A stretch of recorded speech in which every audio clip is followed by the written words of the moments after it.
What does it take to build a symphony? It takes a blueprint.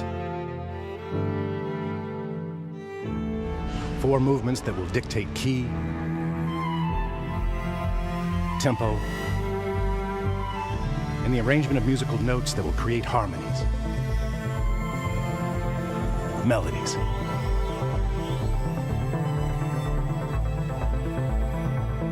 It takes an orchestra.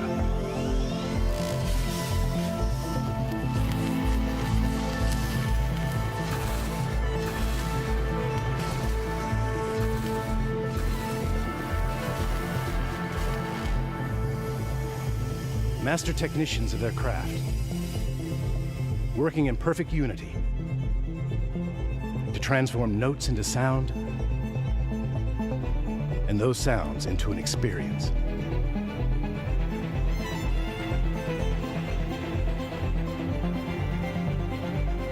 But most of all, it takes emotion. A feeling so powerful that it transcends words. It must be conveyed in another form. Introducing the new 600i from Origin. A symphony in motion. See your authorized Origin dealer for details.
Ladies and gentlemen, please welcome to the stage Sandy Gardner.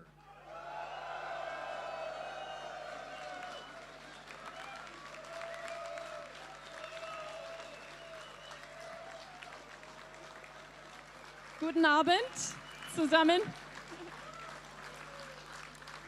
Wir freuen uns, dass ihr heute Abend dabei seid.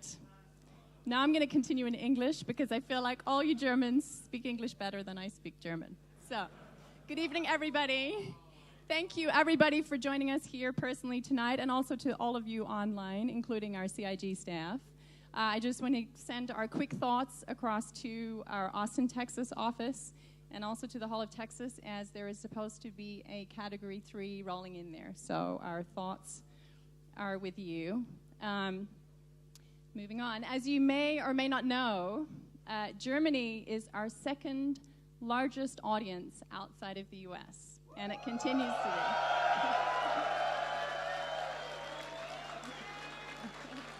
So thank you very much for having us here again. We love being in Cologne. Since last Gamescom, we've had around 240 working days, and we have smashed 11,279 bugs. And we now have over 400 plus staff worldwide. So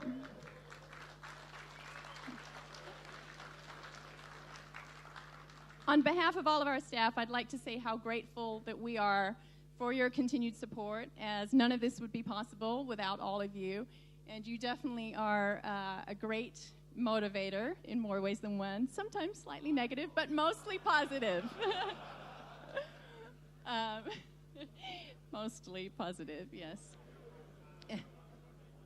And so if you haven't stopped by our show floor, we are in Hall 9, booth A51. And thank you to all the volunteers who are helping us out there, and also to the streamers. If you can't get to the show floor, you can see it on the stream. Thank you very much to Twitch. I'm assuming we're also on the front page tonight of Twitch. So, without further ado, I am going to introduce the man who you've all been waiting for, Chris Roberts.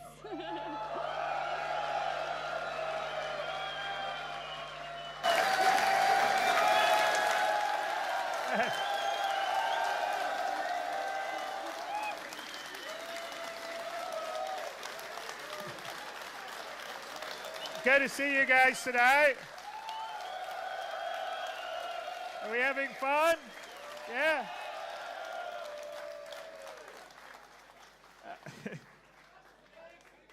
So normally I would have a PowerPoint, which we can have a bit of one here, and we would go over all the points, but we thought that perhaps we should just get straight in to a demo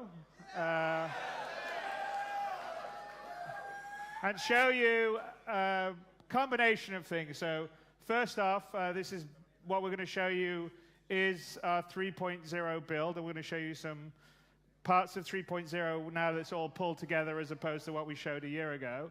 And we're also going to show a couple of additional things that will be coming down the road that are built into this that we're pretty excited by. Hopefully you guys will like it. And so without further ado, I'm going to move to the appropriate screen. We good to go, Glenn, on our side? Okay, and then the only thing I'll warn you is this is probably the most high level of coordination difficulty demo we've ever done live before. So, and we still have a lot of bugs in 3.0, so I'm not making any promises. All right, thank you.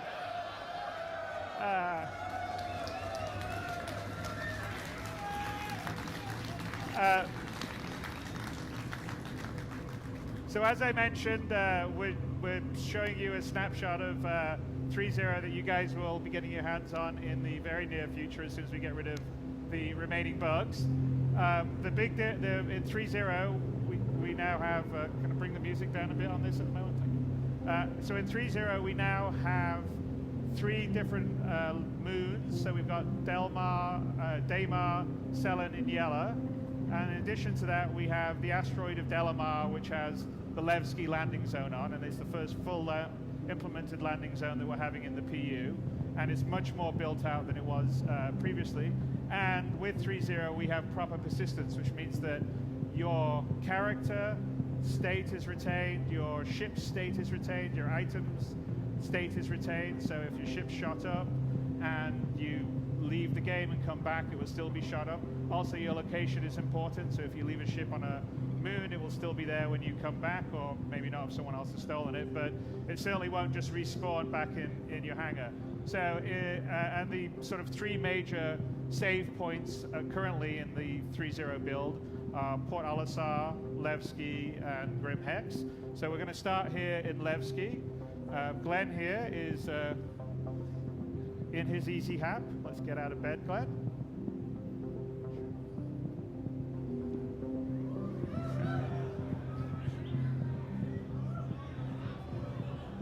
Well, you wouldn't expect Glenn to sleep in his spacesuit, would you? That is so 2.6. So, as you've noticed, Glenn is in his skivvies or sleeping outfit. But in 3.0, and this is quite different than what we showed last year. We have a completely modular clothing system, so you can dress however you want. Previously it was like you either had your civilian outfit or your armor outfit. That's no longer the case in 3.0. You can do, any combination you want. So you can put whatever, different jacket, trousers, t-shirt, long coat, armor. You can mix and match different armor pieces, different helmets, and everything. So let's pull up our Moby Glass, Glenn. So the other thing you'll notice here, and in the Moby Glass, well, one of the apps will help us dress, but just to notice here in the Moby Glass, that's another big difference between what we showed last year and what we've put into the new 3.0, which is we've completely refactored the Moby Glass, which is your sort of, well, it's basically a smartphone in the future. And here's sort of the home screen, which I think we've shown on a few ATVs, but just to go through it, obviously that's how much money we've got, 125,000 UEC. You can see in the middle what our heart rate is. And we have this thing called the stamina system that we're introducing with 3.0, which tracks your stamina. So our heart rate indicates how exhausted we can become. And so if we're running around a lot, that'll go up. Our stamina will go down. If we're injured, it potentially will go up too. And obviously, exerting yourself, running around affects that. Whether you're injured affects that. Also, what you're wearing affects that. What you're carrying affects that. So it's quite important in terms of, I think, immersive gameplay. And then to the right, we can see the external atmosphere reading. At the moment, it's 1 atmosphere, and we have a breathable atmosphere. So the other thing that we've added to 3.0 is we track the atmosphere you're in. So in the case of Levski, there's a breathable atmosphere inside Levski, but it's on an asteroid, so if you go outside, there is no breathable atmosphere. We also can track the composition of the atmosphere, which you can see there. So there could be an atmosphere but poisonous to you, say a human. So either you need to be in a breathable atmosphere or you need to be wearing a suit, spacesuit, environment suit, whatever, that has an oxygen supply, or you will die. So that's not very good. Then on the rest of the homepage, if you've got your currently selected vehicle, you would have the status of that, your track mission, and then if you had your suit, that would be the status of the suit, how much oxygen you've got, how much, what the suit's got, how much your tank's got. So here on the bottom are where all our apps are. So the first app on the top left is the Contract Manager. Now the Contract Manager is where you'll get the various jobs or missions, however you want to think of it, in the game. Big thing for 3.0 is we've completely moved away from the old missions that we've had and moved into Subsumption, which runs both our missions and our AI. So that's AI. So that's a massive undertaking. I think we had about 16 missions in 2.6. In 3.0, we have, I think, about 26 different archetypes of missions. And beyond that, they can be combined in different combinations. And there's a large amount of procedural missions. So literally, there can be millions of missions that you do in 3.0. It won't stop. So it's not like you have 16 finite missions you do and you're done. There's missions to escort, missions to deliver something to a location, missions to go and get something from a location, missions to investigate a missing person, whether someone's dead on a wreck or not, identify them, take someone out, clean up pirates. And there's these templates that can be put together in different combinations. And on top of that, we can also have some missions that will be created where there can be a mission for one player and then another player is given a mission in opposition to that. So there's a lot of potential for ongoing gameplay in 3.0 that wasn't in 2.6, which is important because now we have persistence, and so you need to earn money to keep your ship repaired or to keep it rearmed. I mean, no longer free missiles or no longer free fuel and all the rest of the stuff. Well, that's a game. You got to earn your money to keep your ship going. So there'll be much more of a game mechanic. So here's where we would have the variants. So like, for instance, this is just a simple one, a collection from Yella. Customer requires medical supplies, crate to be collected from an outpost on Yella and delivered to Port Olisar.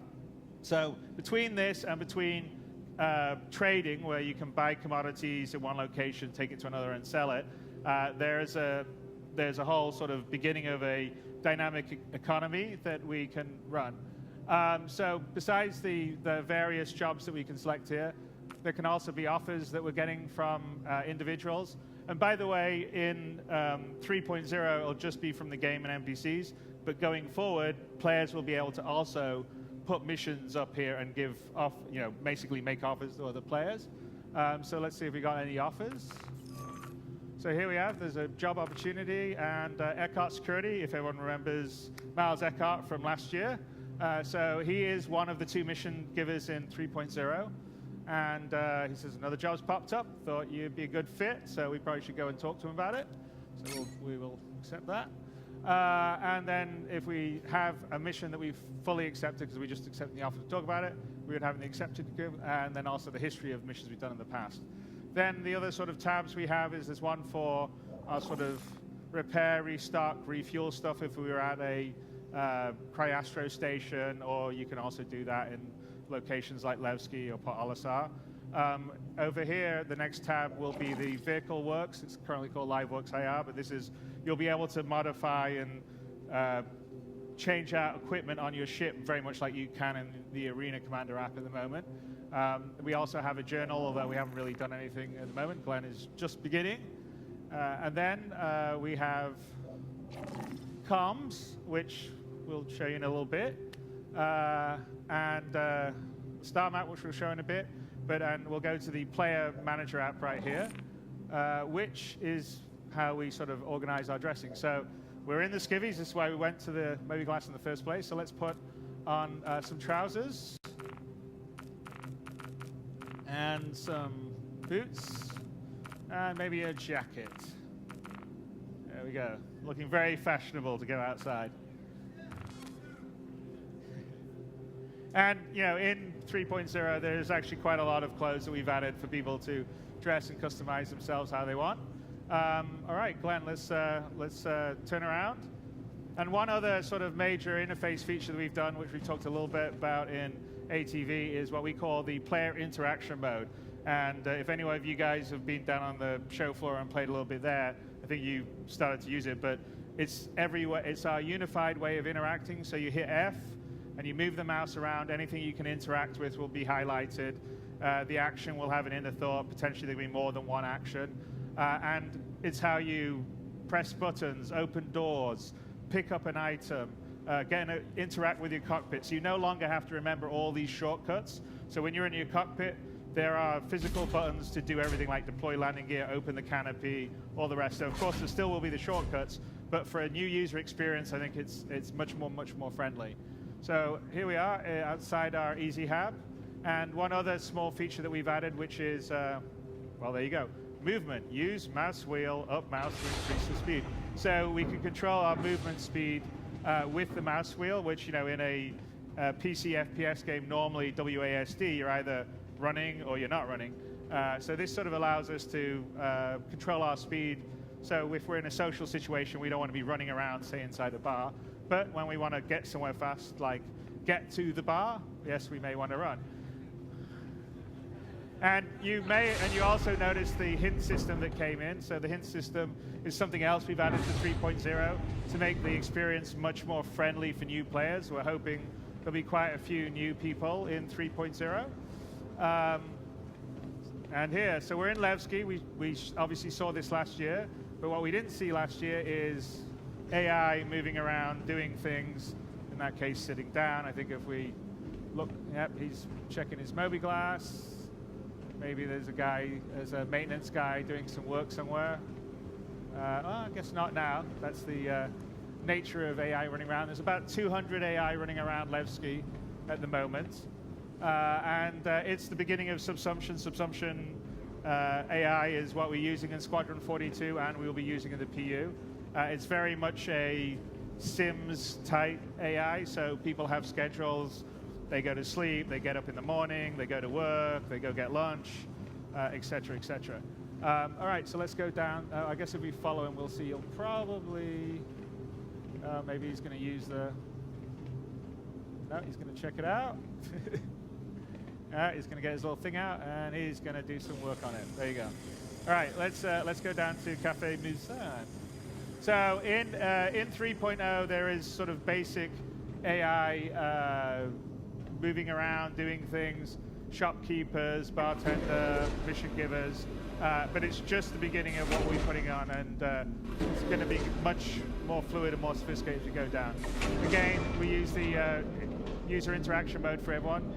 Here we're in Delamar. There's, as you can see, there's a fairly big amount of change in the sort of space landscape. This is actually how Delamar is meant to be. It's a very large asteroid in a big asteroid field. So we have some pretty large asteroids up there. There's a couple that are 20 plus kilometers inside. And here we are at the sort of the main market section, which we walked through last year. And if you haven't noticed on the sort of lighting and volumetric fog, so we've switched to volumetric fog, which we also had a little piece on ETV, makes the lighting much better. So the sort of sense of the shops are available throughout the Grand Parter. And one of the nice things, so with 3.0, like between this and last year, we filled out all the shops in Levski and added some stuff in other places like Port Olisar. So for instance, there's shops for ship items and weapons. But let's go and find Miles Eckhart. So besides you know, clothing shops, armor shops, personal weapon shops, there's shops for ship items, and in the next release 3.1 we will have ships that you can buy as well, and that will be the full amount, the trifecta. Right.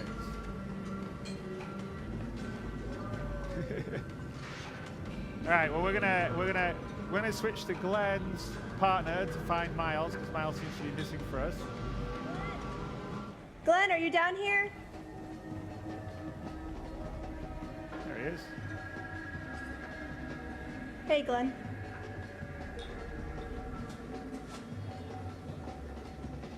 All right. Let's talk to Miles. Get our mission. Glad you could make it. Grab a seat.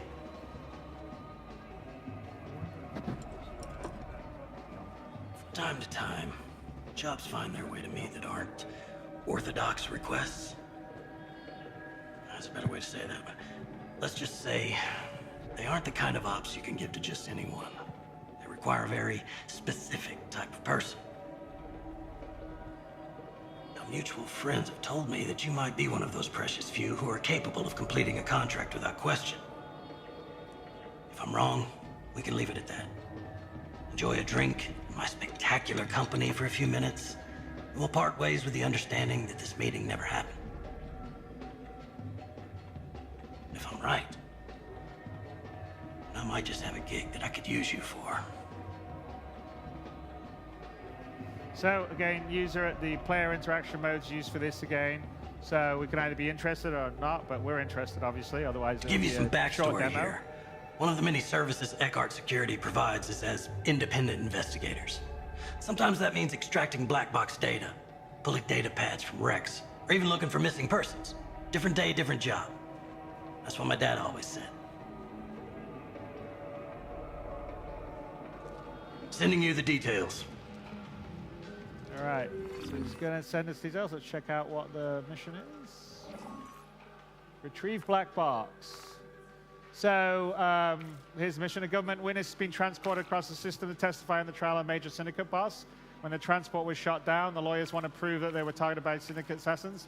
So they're paying good money to retrieve the black box, which recorded the crime. Unfortunately, it's highly likely that if the syndicate did organize the hit, they'll be sending some people to retrieve the black box to wipe the data, so you'll have to hurry. All right, it's a pretty hefty contract, so it's probably pretty risky. It's also, this is actually an example of a opposition mission where Let me know there'll when be it's another done. group going for it. All right, so let's get out and... Hey, you done? Sorry about that. I had to talk to Eckhart. Okay, so He just gave us a mission. Wait, you're a guy? Yeah, why not? I wanted to try something different. What do you think of my look? okay, so hold on, guys. So one thing that we're going to show here, and this is a feature that we've put into the game. It's not going to be in 3.0, but it will be soon afterwards. Two things. One, which is Don't just stare at me. VoIP. That's a spirit. And the other is what we call That is a great smile. face over IP.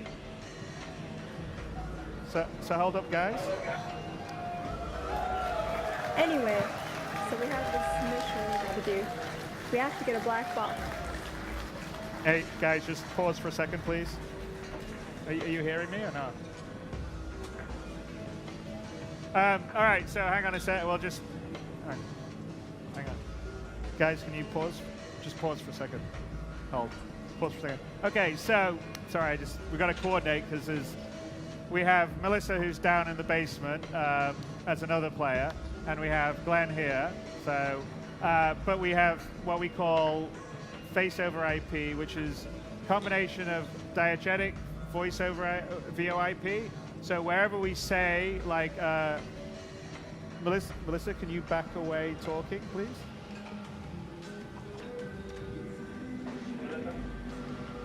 Right, so like I was saying, we have this mission.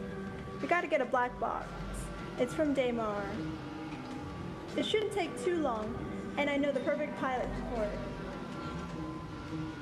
Can you still hear me okay? I can't hear you. What was that? I said speak up. I still hear you. Okay. So now, Melissa, can you come forward talking and then go to Glenn's right? So, after we do this mission, I need to head to Grimhex, actually Yella. I left my ship there. So if you don't mind, and if it's not too much trouble, I'd really appreciate it.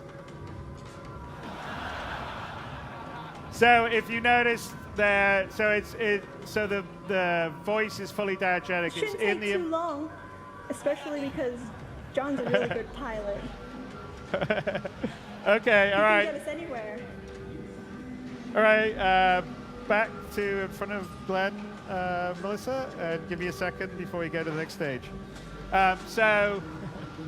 So it's fully diegetic. It's in the world.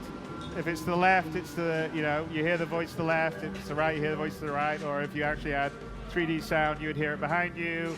It goes away in the distance. If you have a helmet on, it will become filtered and it will shift to comms. So that's part one. And the other part, which you've sort of seen a little bit that's happening here, is once we put that into the game, we sort of realized that if you don't have the face and the, your lips moving when you're talking, and not only that, to try and sort of see more of the emotion, it feels really weird in a game that has the fidelity that Star Citizen did. So we've been working with a company called Faceware to put their live tracking SDK into our game so we can drive our head rigs. And we have an advantage that we have this live rig technology that we've developed to work for Squadron 42 and that we use in the PU. And it's what drives Miles Eckhart, it's what drives all the stuff in Squadron 42, what drives the shopkeepers. And the advantage of that is that it has various poses for the faces. And as long as you can decode quick enough video coming in, then you can drive the facial stuff. So here we go. Yeah.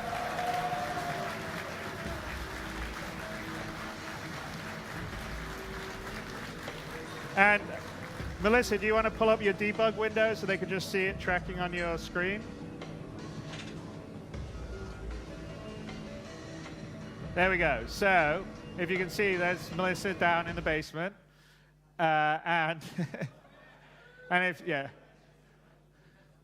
And the nice thing with the tracking here is that it's really, really smart. We don't have to train it.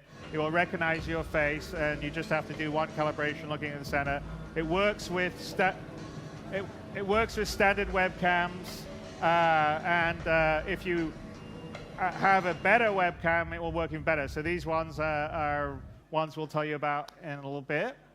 And then we have one more feature because this enables because we track heads. So Glenn, maybe let's switch to Glenn. So let's switch to Glenn's view and like get a camera on Glenn. Okay, and then Glenn's view. There we go. Now Glenn, turn on your head tracking. Okay, so now on top of that,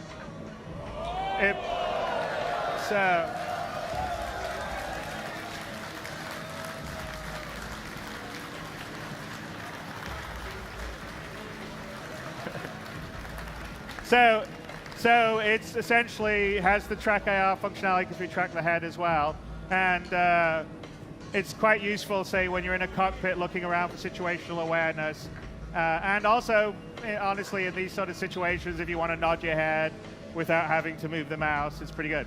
Okay, shall we get back to our mission? Oh yeah. What's that mission about? Were you not listening? We need to get a black box at Daymar. My apologies, it's just a little busy in here is all. So should we get some weapons? You're right. It looks exhilarating in here. Everyone's dancing. So I'm guessing we should get some weapons. Let's go. Yep.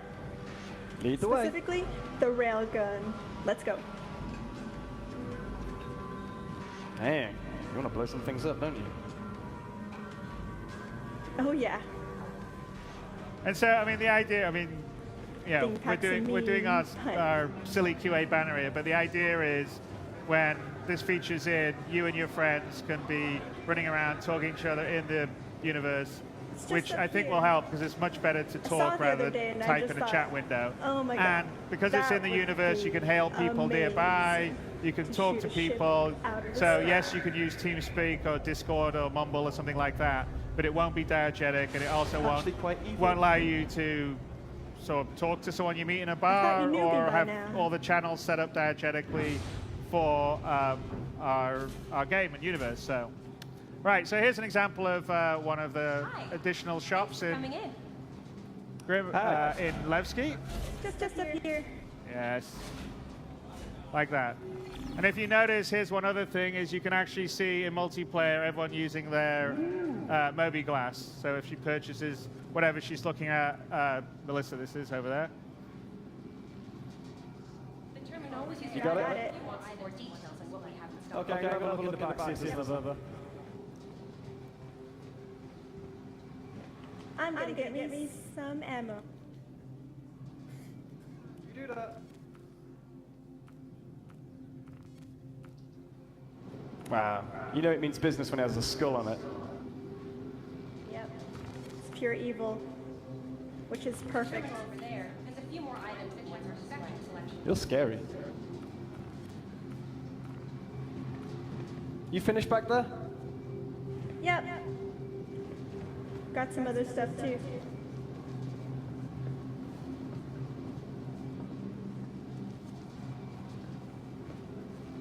You all set too?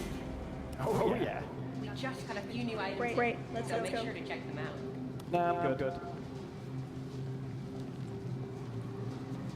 Ladies first?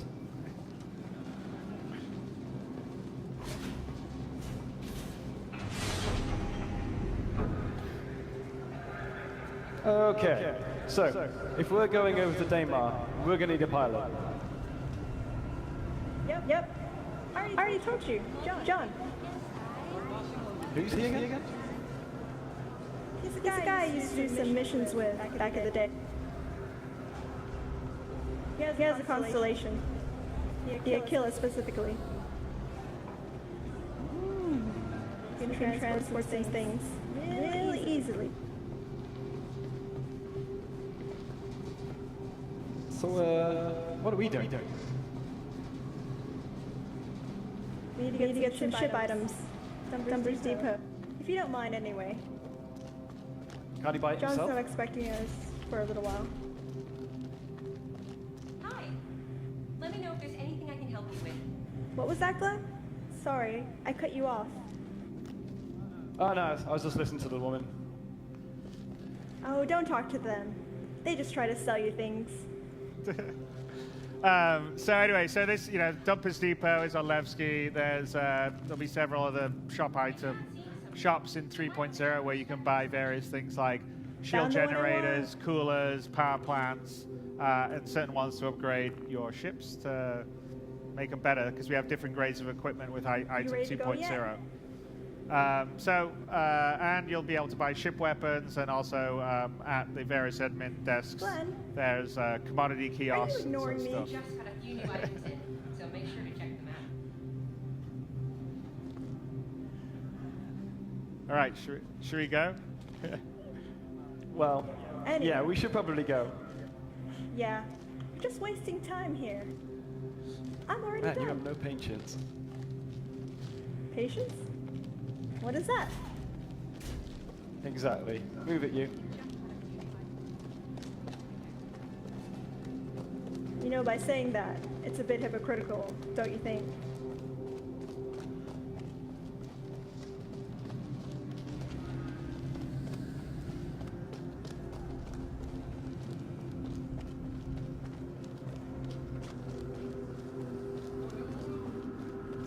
So I'm thinking, we get to the top lot. We take the rover, and we drive it to John. Sounds like a plan. Because I'm not walking on Daymar. I hate sand. I've never been to Daymar. There's sand. Everywhere.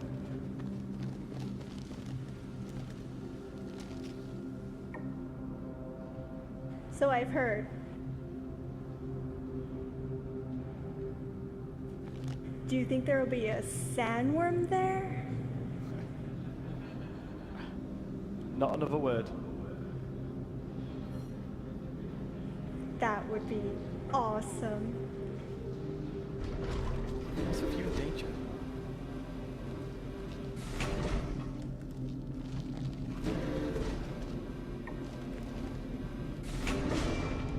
Don't be scared, Glenn. I'll protect you. I just bought a railgun.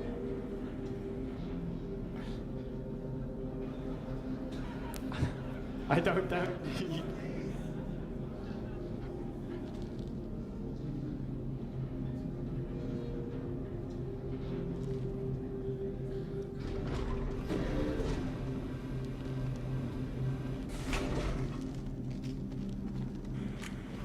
So we're going to head to the upper area of Levski, which is a totally new area, and it's where you connect to the outside and also the garages.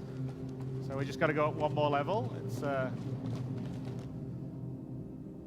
we go.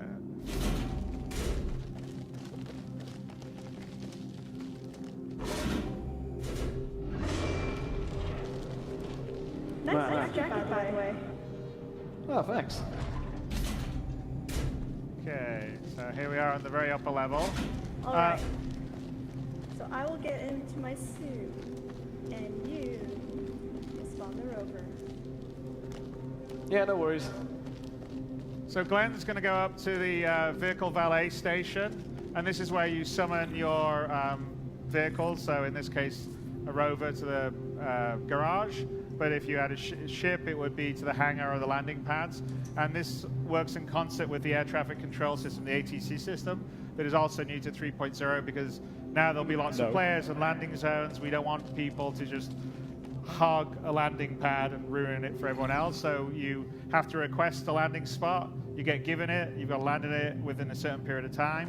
When it landed there, your ship gets taken into the sort of big ship storage of whatever the landing zone, and then you call it back up through vehicle valet, which is what we just did for the rover, and it will be in a garage, because with landing zones that actually are connected to a moon or in this case, an asteroid planetoid or a regular planet, you'd have one. Ready to go.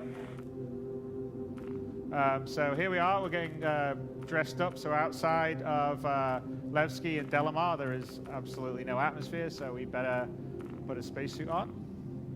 Putting a tasty blue and white number Explorer outfit, which is new for 3.0, as is what Melissa will be wearing.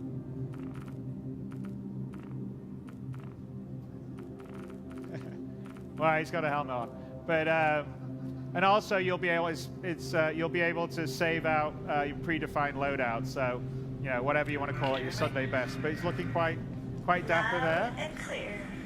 Can you still read me? Yep. So now you'll notice the voice is filtered because it's over comms in the helmets. You're welcome.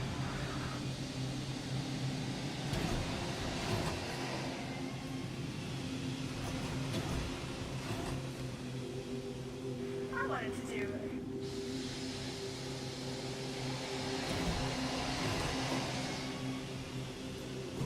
So here we're outside.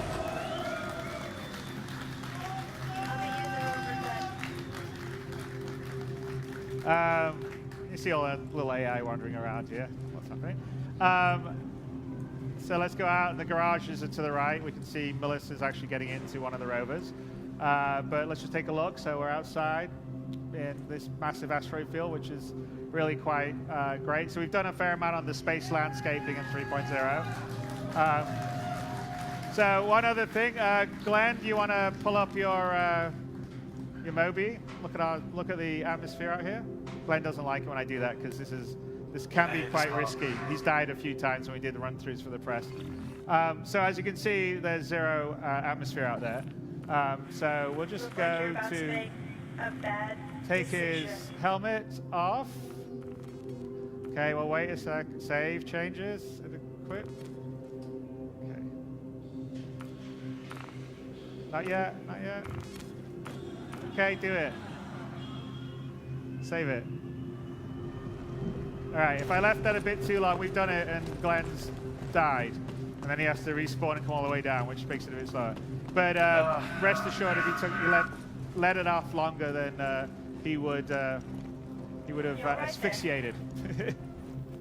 Yeah, I just nearly had a total recall moment.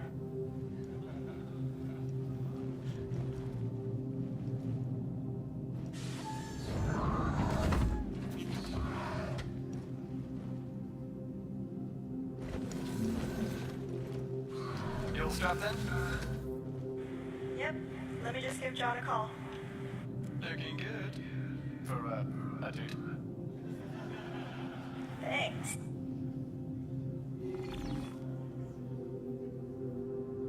Full screen for the call, maybe. Okay, so as you can see on our Moby glass, the communications that we showed, no, the other way, the other view, thank you. So we're calling.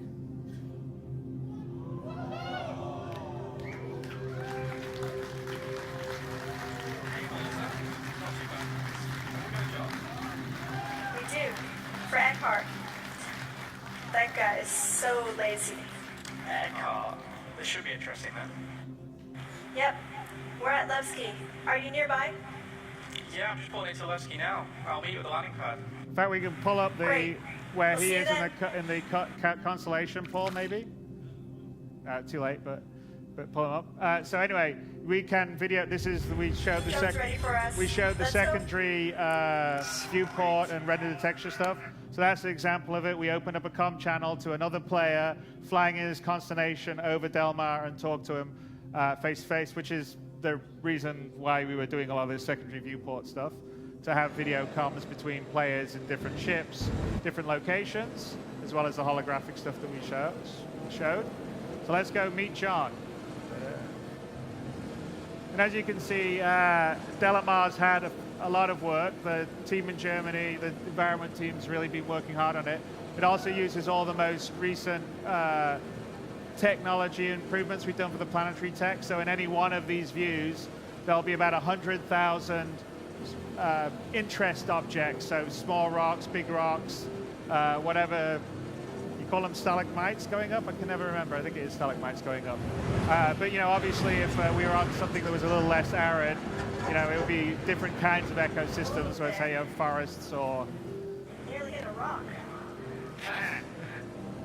grass plains or mountains or hills or oceans. But here we go. My driving is impeccable. There we go. All right, and here we come in. Here comes John in the Constellation. And it's not just a Constellation, it's actually a Constellation Aquila. Up. John needs to, yeah. John, I think you need to line up a bit better. There you go. Easy does it. That's a big boy. All right, let me out here.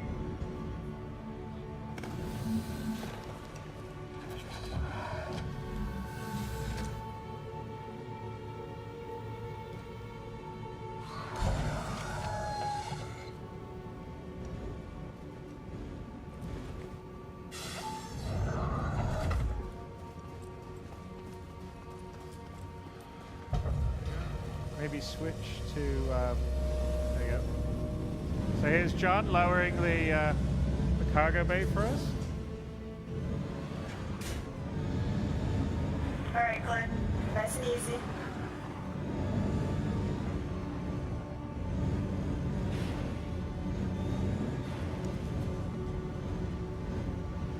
Looking good. Really good. First try. Yeah, parking these things is quite the challenge.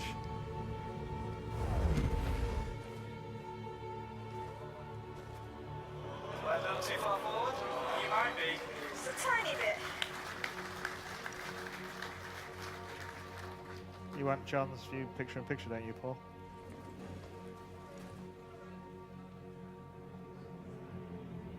That's good. All right, bring us up, John. Bringing you up. Cheers, mate. Switch to the view of Glenn. There you go. You just look like another. You are.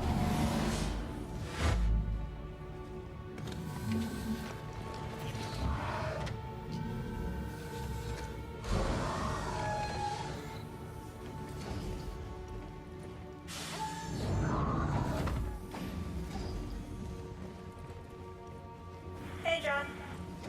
Hey, welcome aboard. Thanks for doing this last minute. Oh, no problem. Always up for a job. Ships like these are expensive. I'm pretty good at parts of that.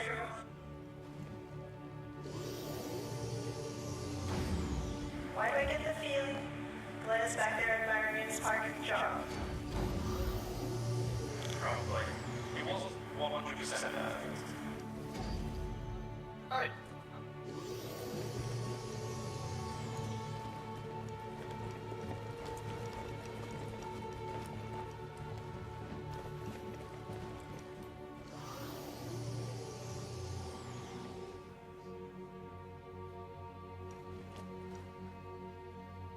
You ready for this? Yeah. Stay running.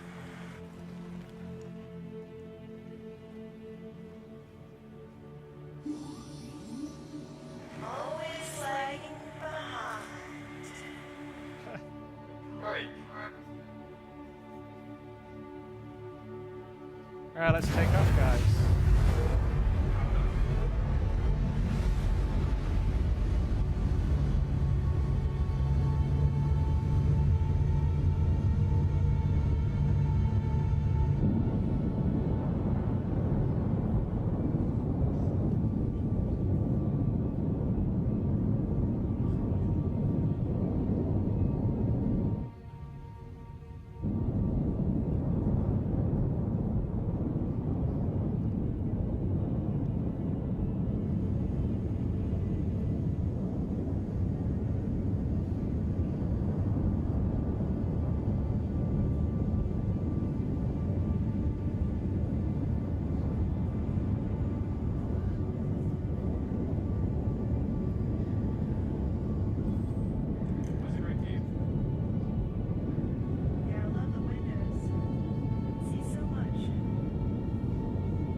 So as you can see, Delamar's gotten a lot prettier since we showed it last year.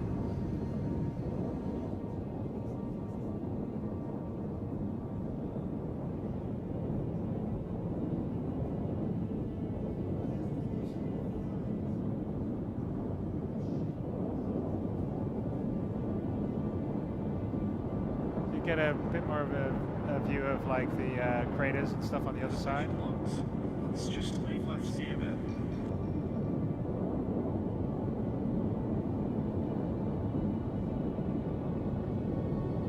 Go down, I guess the pits pull out.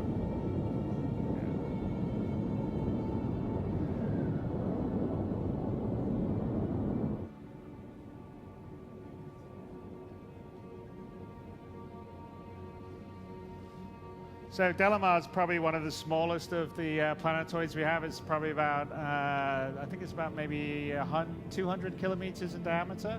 So it's a lot smaller than the moons. So when we get to the moons, you'll sort of see the difference, but it's essentially a quite large asteroid. And just gonna get far enough away from, and as you can see, the space landscaping's much better than it was in 2.6. If you wanna look down, we see the big crater. Can you? Yeah. So you can, yeah, there you go. And the crater to that left, you can see in there, I think the entirety of Skyrim fits inside there. So this is one of our smallest little planetoids. Good. Wow.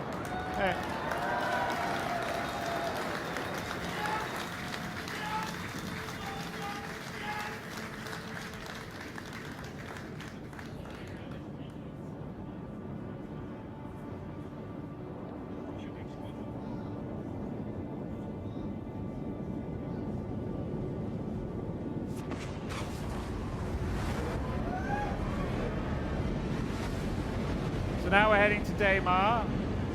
So you can see Crusader actually off to the right as we head up on Daymar.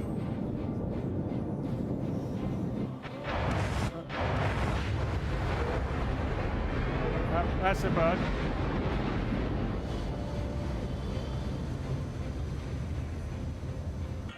Oh, the game crashed. No!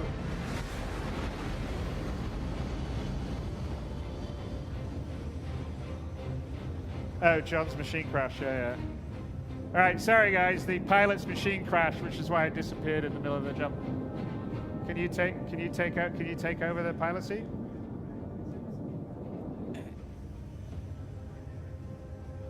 All right, we're going to try to recover from this, get the pilot seat back, because unfortunately John has left the.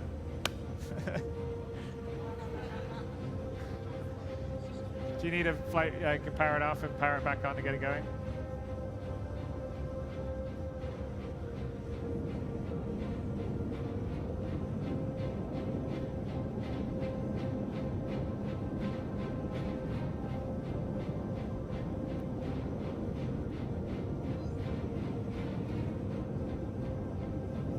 Melissa, do you have flight control?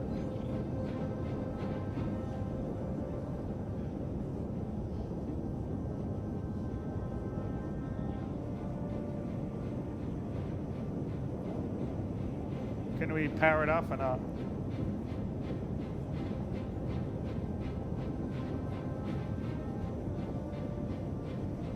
Okay, all right. Well, we'll just have to get back to the top quickly. All right. So should we reset that? Okay. All right. Sorry, this didn't happen on run through that we just did before we did this.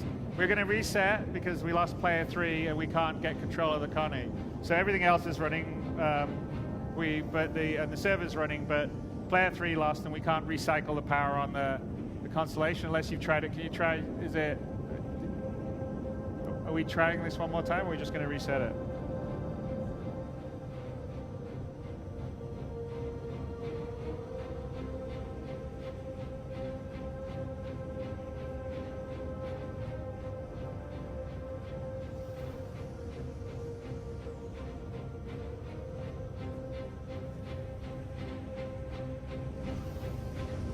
Try one more time.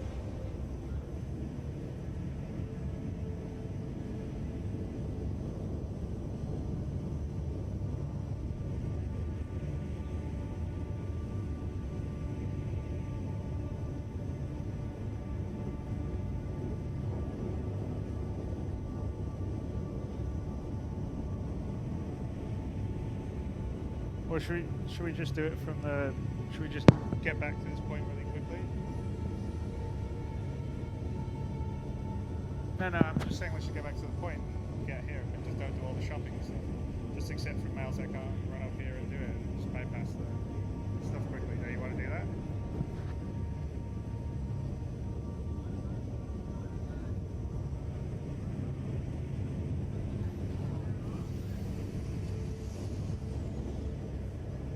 I think they got power off. Let's try that.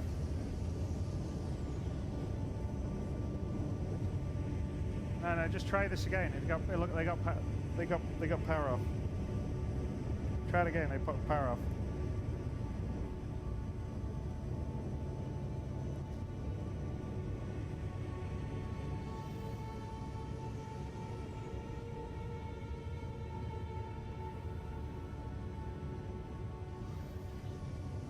Let's see.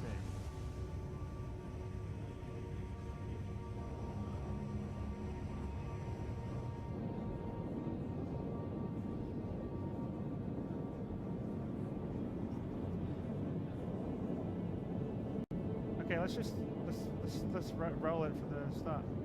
Hey Paul, let's just get back in. Let's just roll it from the start because otherwise it's going to be a pain.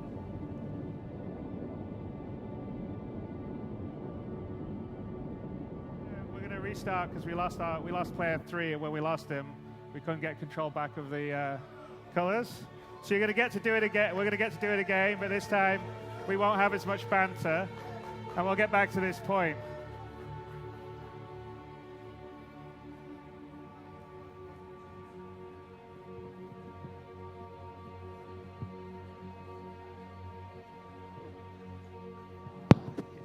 Yeah, but it worked on the last number of playthroughs.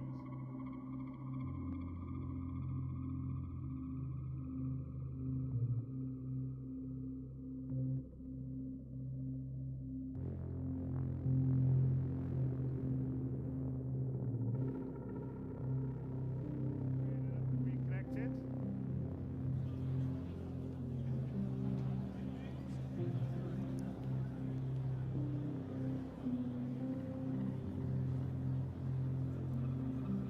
So just speed, like we just speed run back through it and do it again.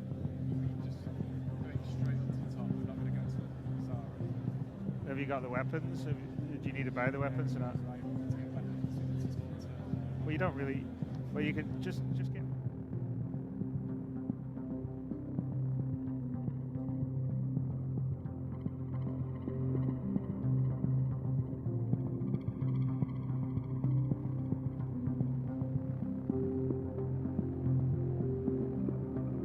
I did warn you that it potentially had some crashes in there. That was not one crash that we had in our. We had a few other crashes in our various playthroughs, but not that particular one, unfortunately. But you get to see it again. Here's the positive thing of it.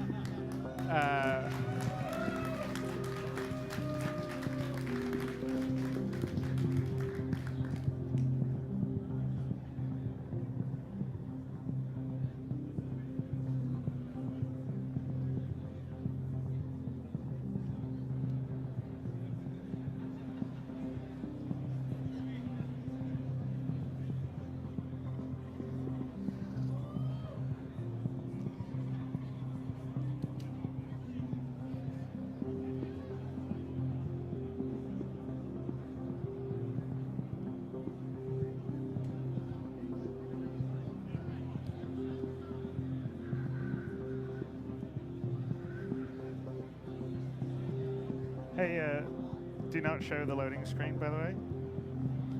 Off on the loading screen. Just be on the Star Citizen screen.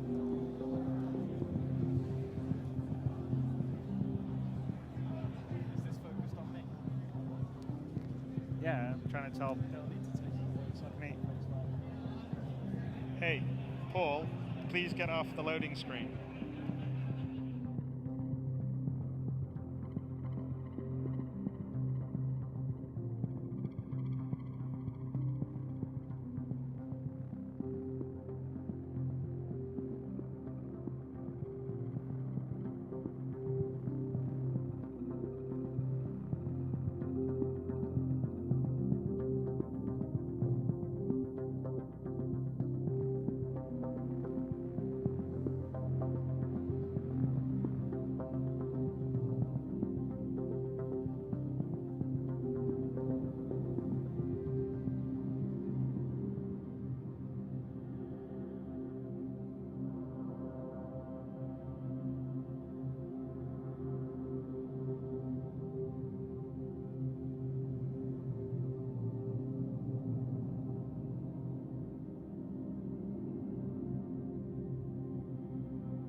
Glenn, Paul.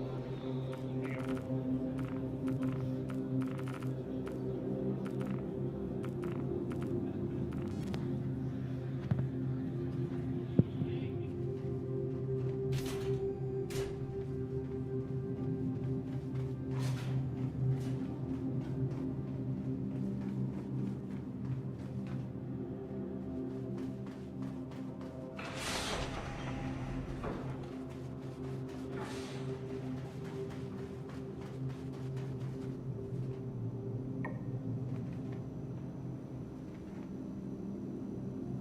Get back.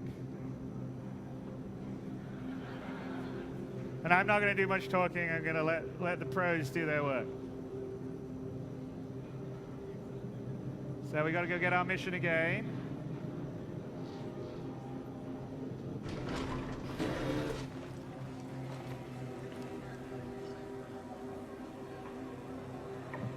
Well, Miles is there for.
Glad you could make it. Grab a seat.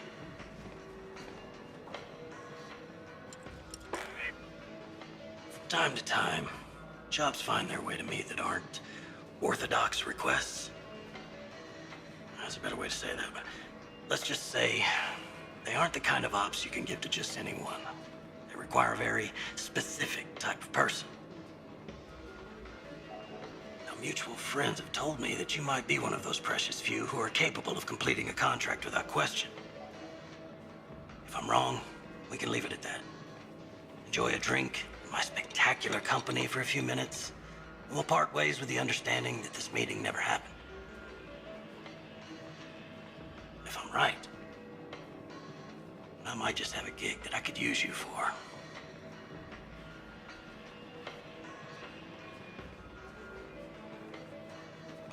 To give you some backstory here, one of the many services Eckhart Security provides is as independent investigators.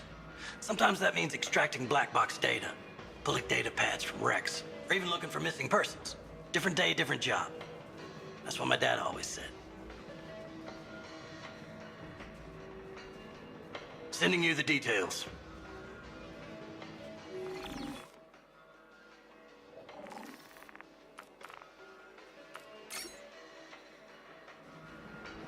Let me know when it's done.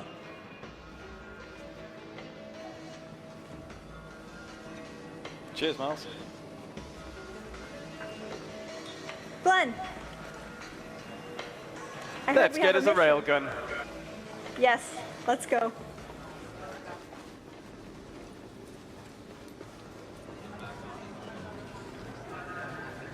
No time, move! Schneller!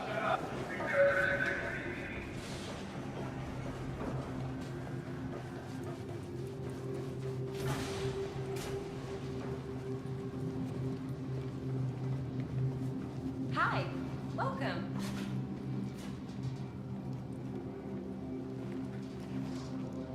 That's the one.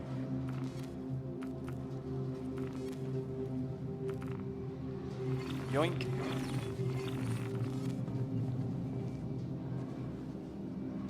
We've just received some exciting new products. Let's Have go. a look. Yeah, not that lady.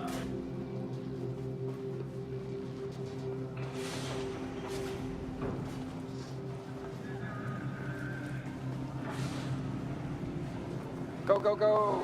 Off, off, off, off, off.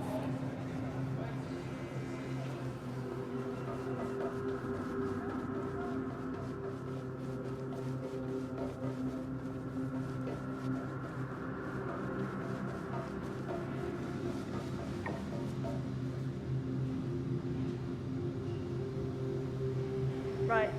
So this pilot, John, is really particular about who sits in his co-pilot seats. So don't sit in them. We'll just have a really nice view.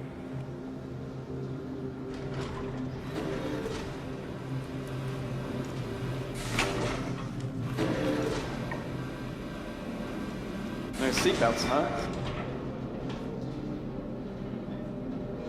Just hold on to the railing.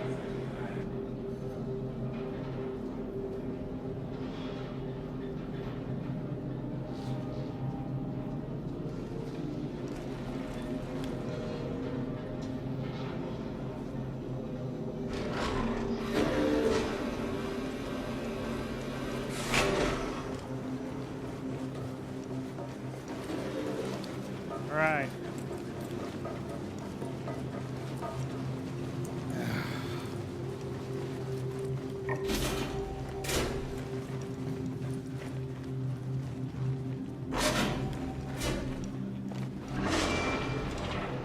You get the feeling deja vu? Yeah, a bit.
On you cycle.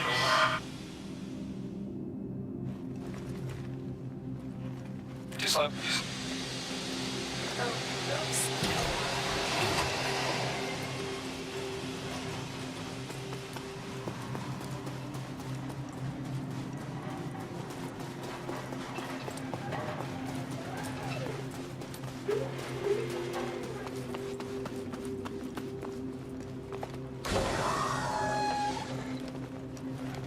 Ladies first.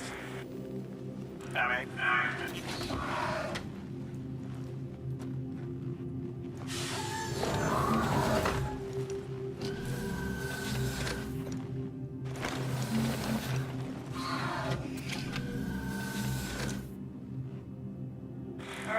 let me call John really quick.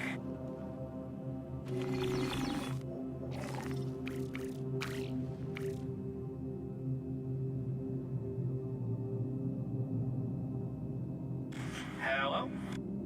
Hey, John. Hey, what's up? Are you ready to pick us up? Yeah, I've just landed at the landing pad. Perfect. We're on our way.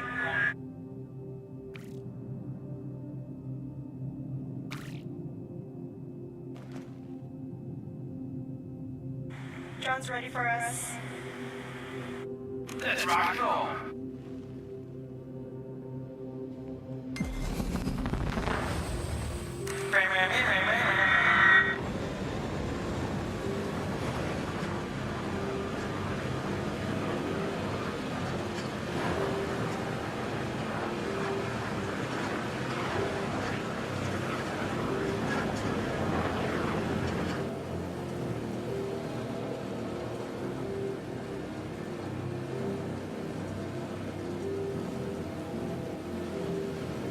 Wonder how far the deep, or how deep, the borehole goes.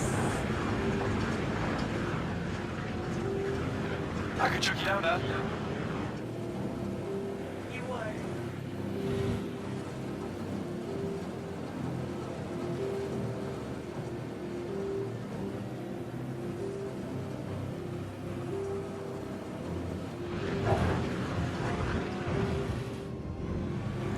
Nice driving, Slick.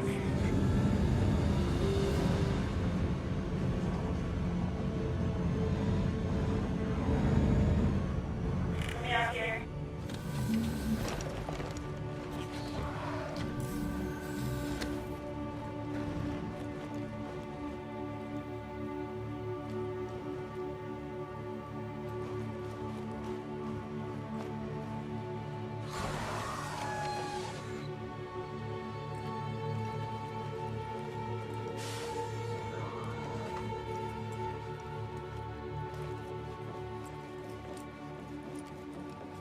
Okay, bring it in.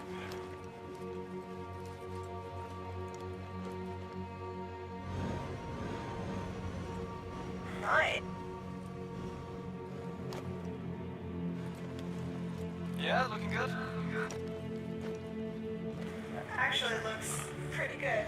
What do you think, John? No, we're gonna do that. Fired it off?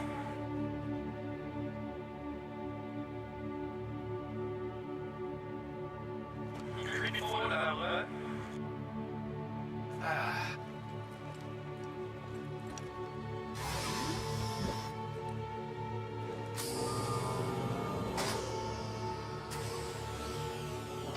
You almost had it.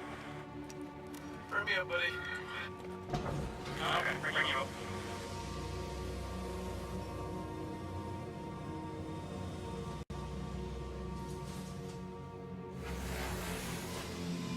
Get out of that.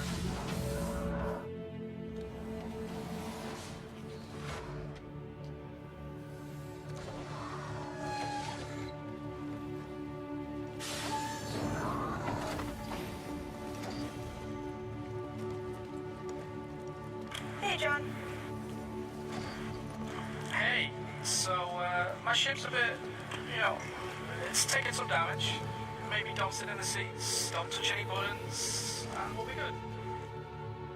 We're gonna stand around while you fly.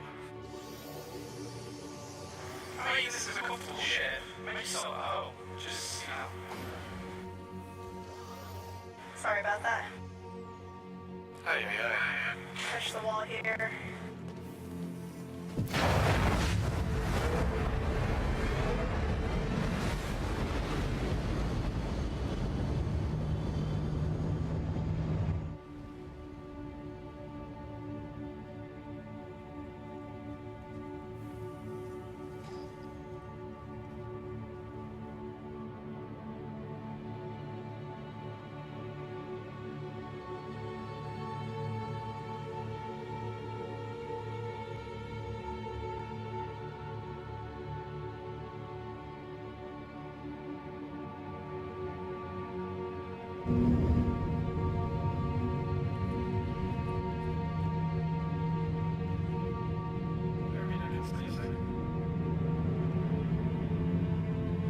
You don't get sick.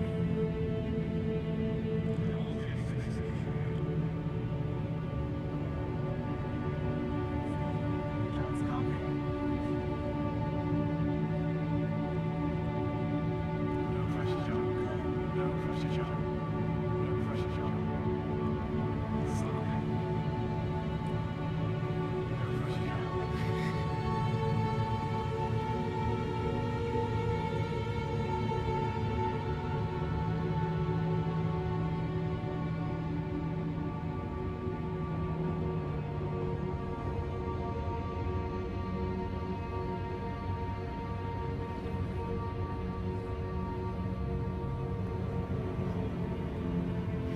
So star map, figure out where we're going.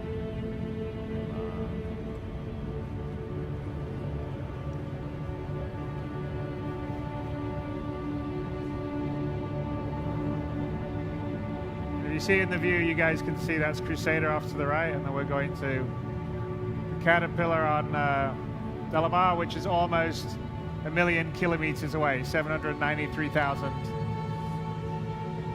kilometers.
Okay, fingers crossed. Here we go.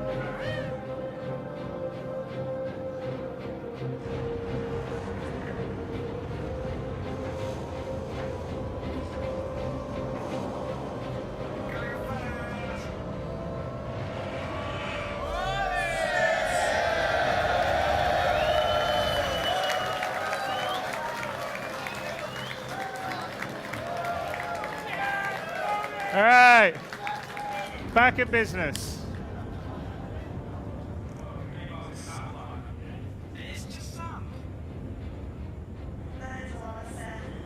As you can see, by the way, Daymar is much larger than Delamar. I think it's maybe 1,000 or so kilometers in diameter.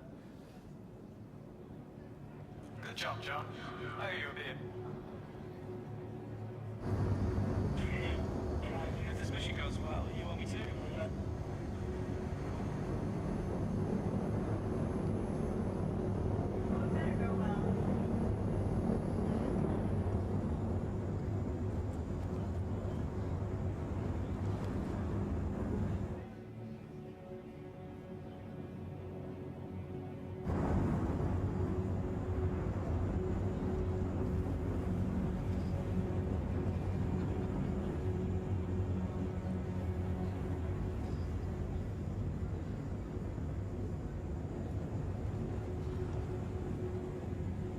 What's the ETA for landing, John? I'm just doing the view, so you know. John, what's your speed going down? John, the view is sound.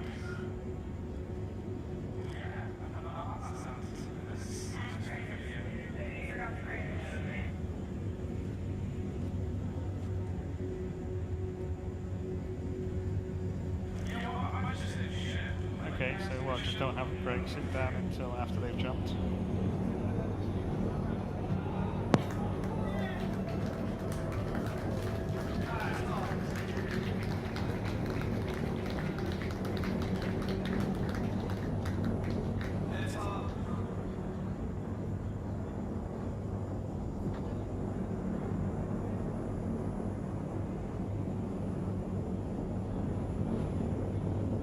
By the way,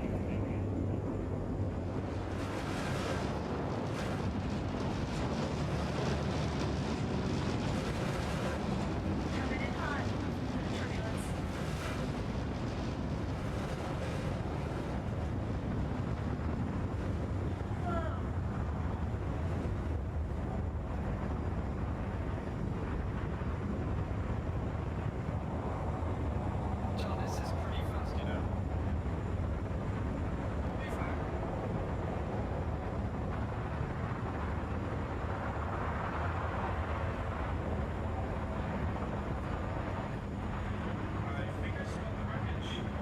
I see it too. Cool.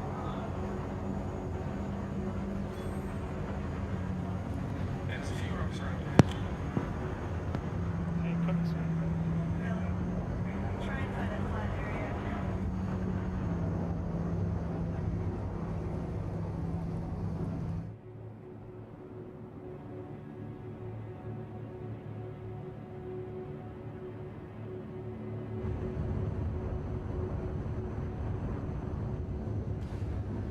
Easy now.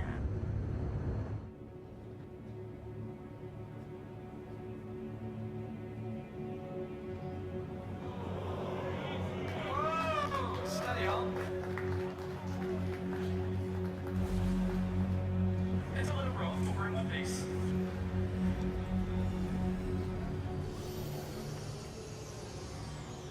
John, you need your license check in, mate. I may have a few days before you guys come aboard. I like your head. Exactly.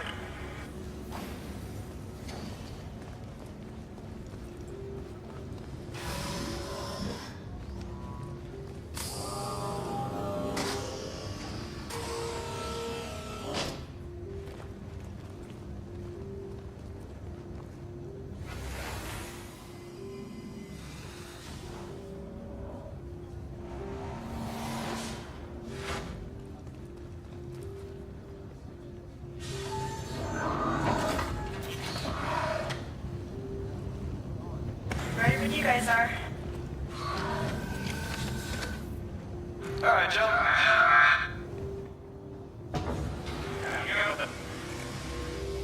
Cheers, mate.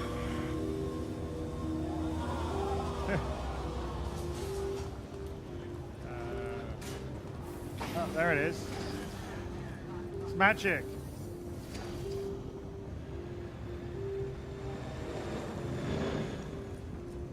Whoa, watch out. Well, it's just a sync. It's a sync issue. It takes a second to sync it up.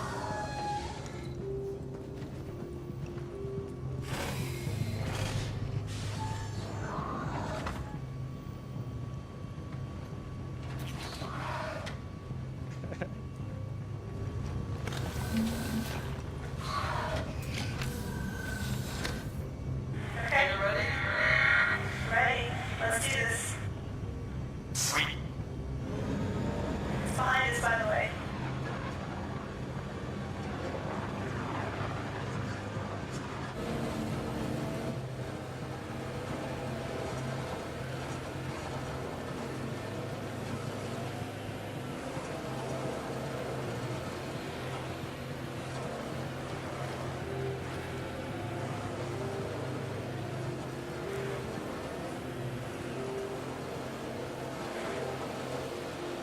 Oh, watch out for the rock. You know what? Next time, I'm driving.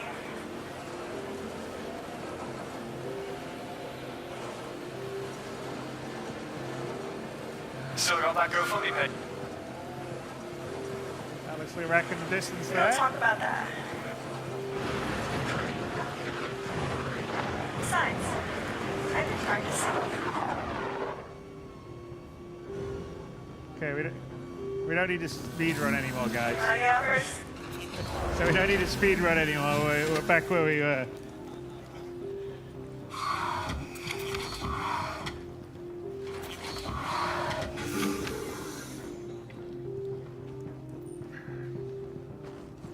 Let's look out there. Did you turn off the rover? All the lights went off.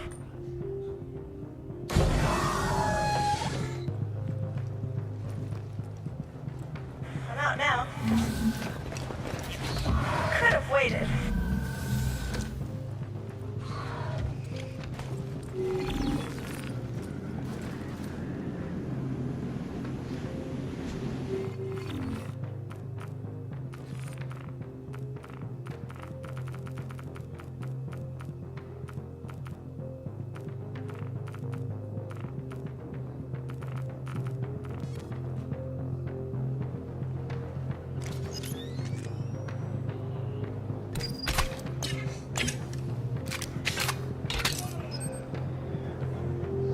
All right, I'm ready.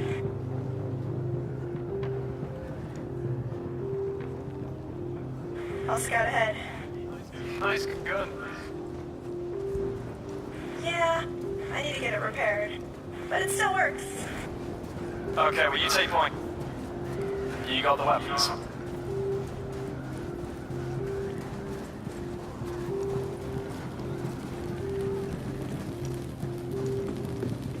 All right, I'm checking this left side first. What a mess. They're This just looks on recent.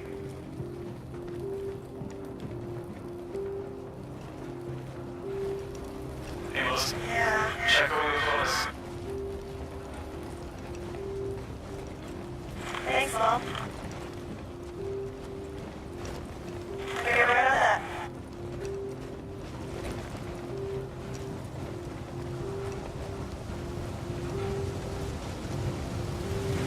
Find it yet?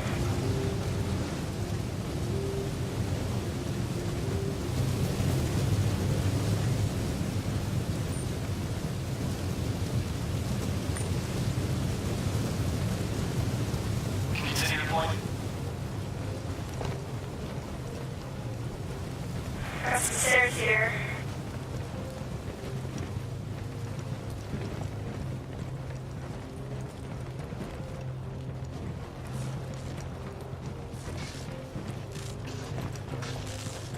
Careful.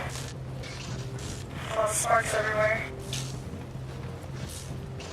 I think I found it. Oh, what do you know?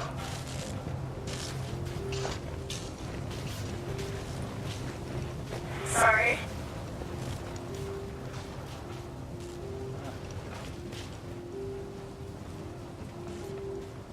Do you want to take point? I'll let you lead. I've got a gun. It's fine, I'll watch your back.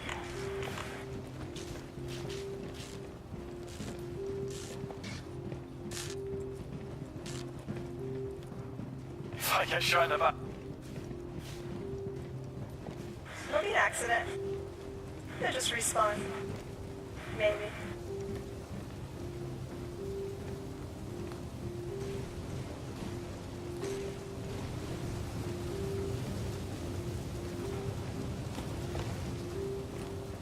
I think I actually lost you.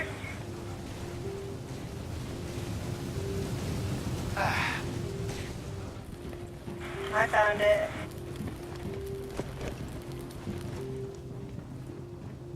Alright, John, we got what we came for. Awesome.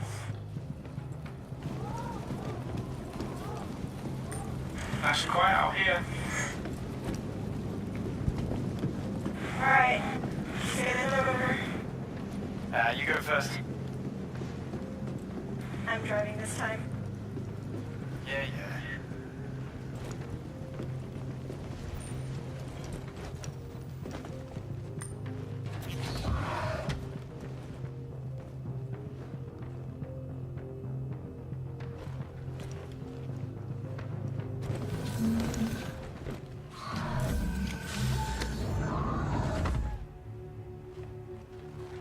Alright, I'm in.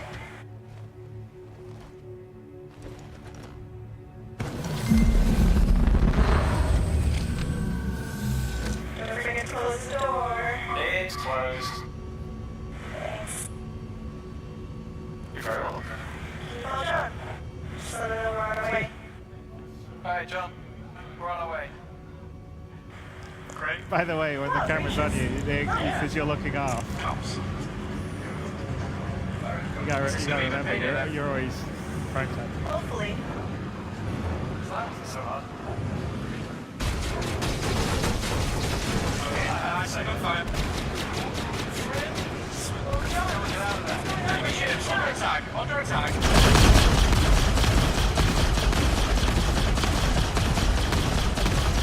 Taking damage.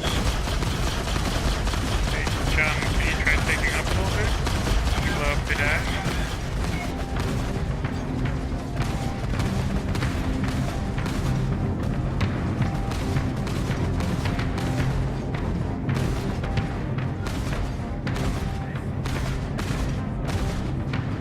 My ship's taking damage. My engine's not working properly.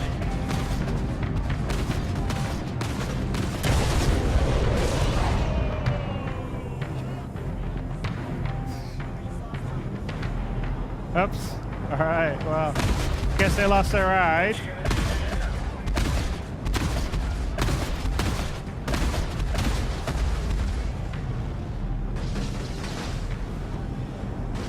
Glenn, you gonna call for help?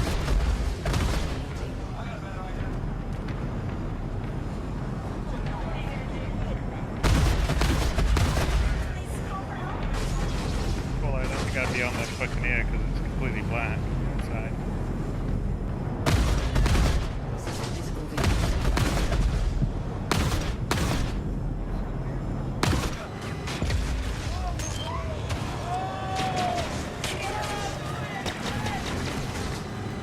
Line it up, line it up.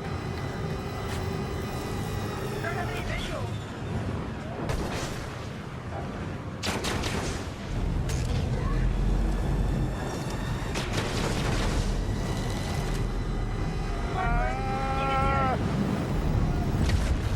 How are you driving?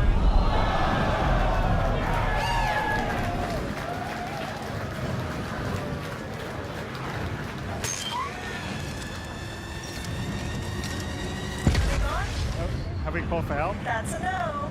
Sayonara, sucker. We're direct bound. You get a hold one. Hey guys, do you think it's time to call for some help?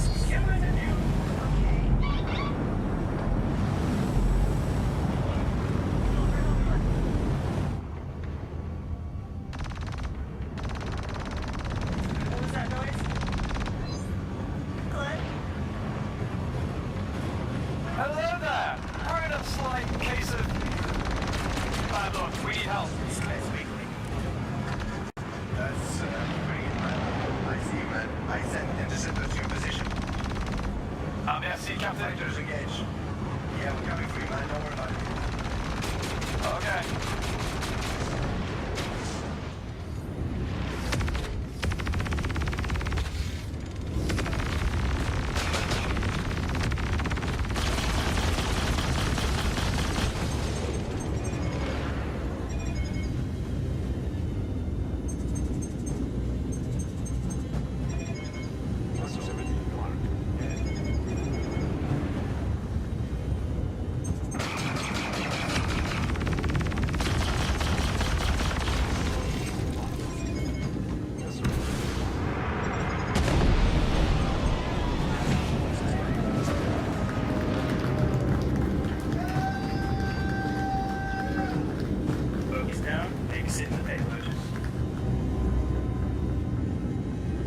Alright.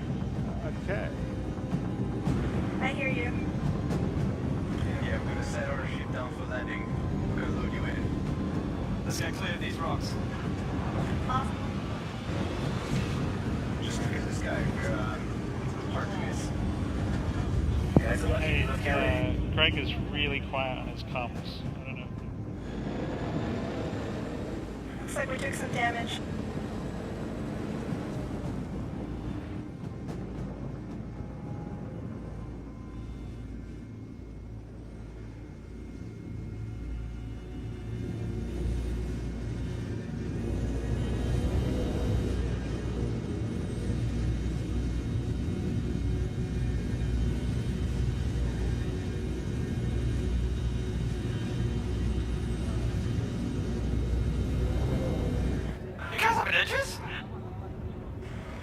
Well, yeah, we do. I mean, I'm not complaining. You better not.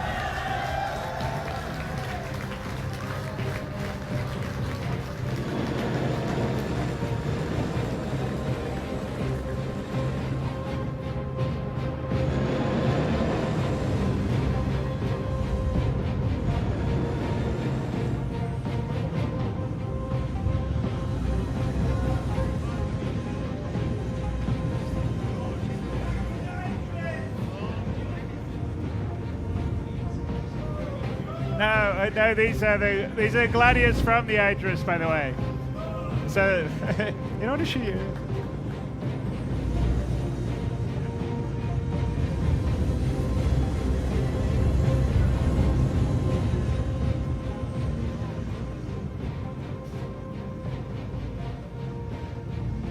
All right, let's bring it out.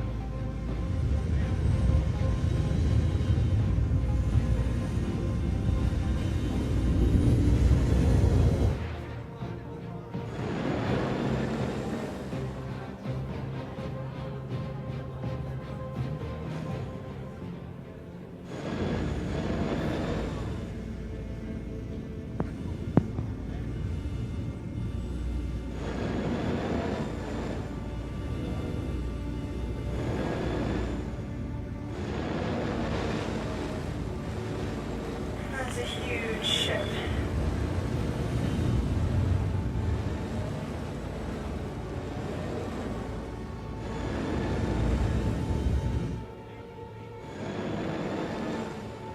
Adjusting landing position.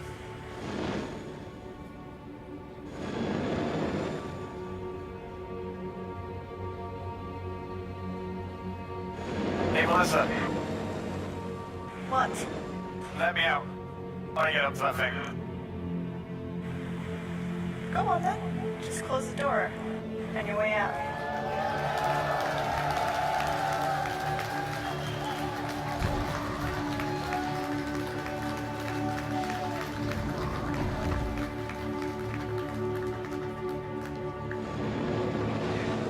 All right, open the way. Picture from Rover and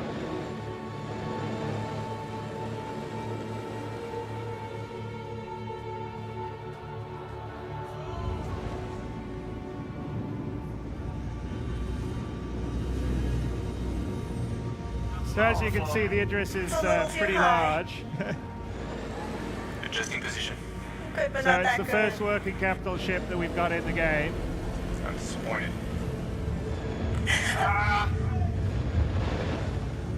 hate sand.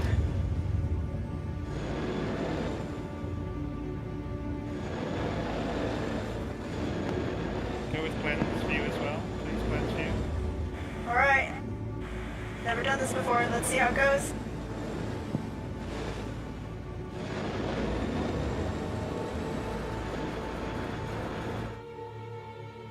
That's not going to be good.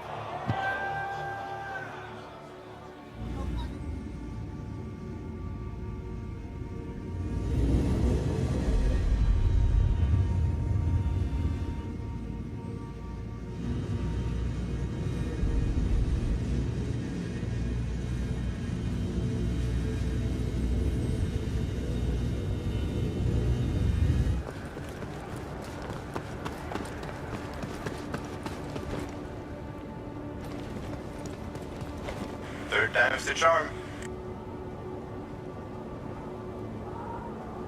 All right, let me line this up again.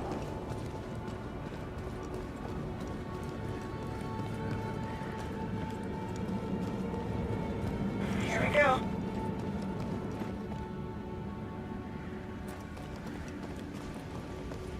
Almost. So much sand.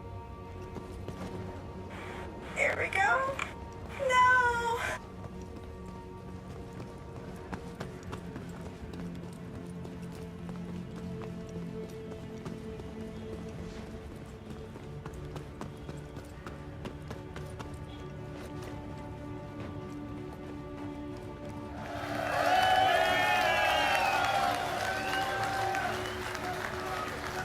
Oh, but he's got one of them.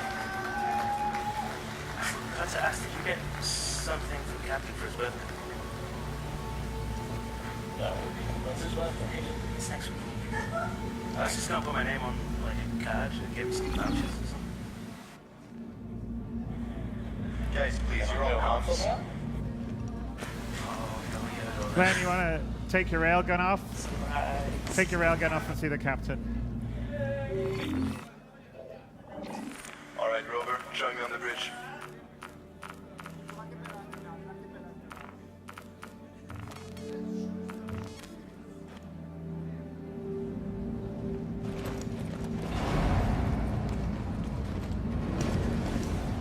Closing back door.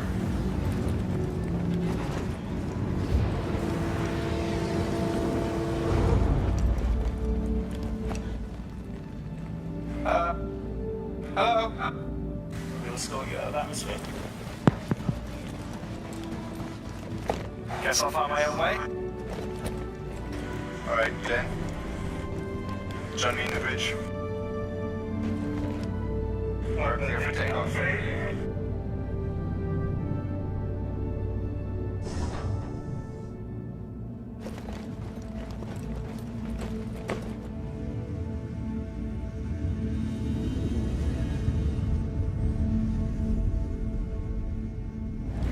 Get us out of Daymar. Proximity alert. Head.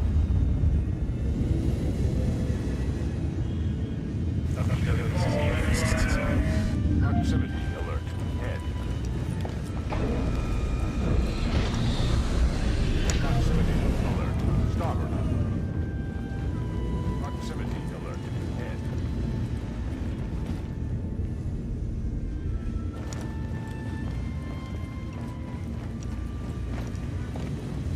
Proximity alert.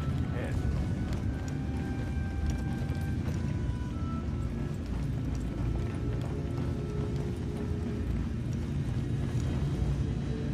So,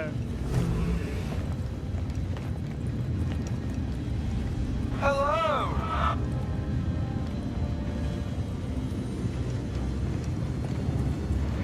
Proximity alert. Head. Bonjour, Captain. Bonjour, Robin.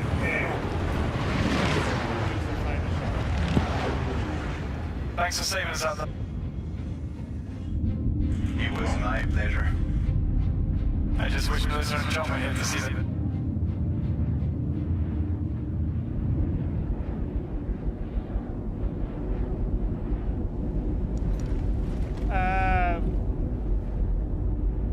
there you go.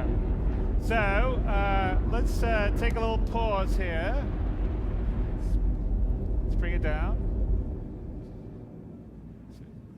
Leaving Daymar. All right, now let's talk about our, compensations. Yeah. Yeah, we're... There you go.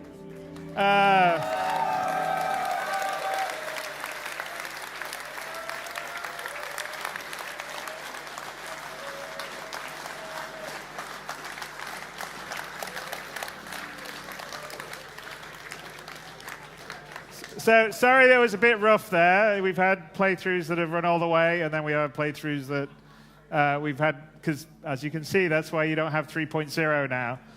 We're still working on some of the bugs. We're working really hard, but it's a much more complicated endeavor than any of the previous releases just because of the scale, the locations, the amount of objects and entities that we're dealing with is geometrically larger than we've done before. I mean, it's millions of brushes and entities in the 3.0 we just showed you versus maybe 50,000 or so in 2.6.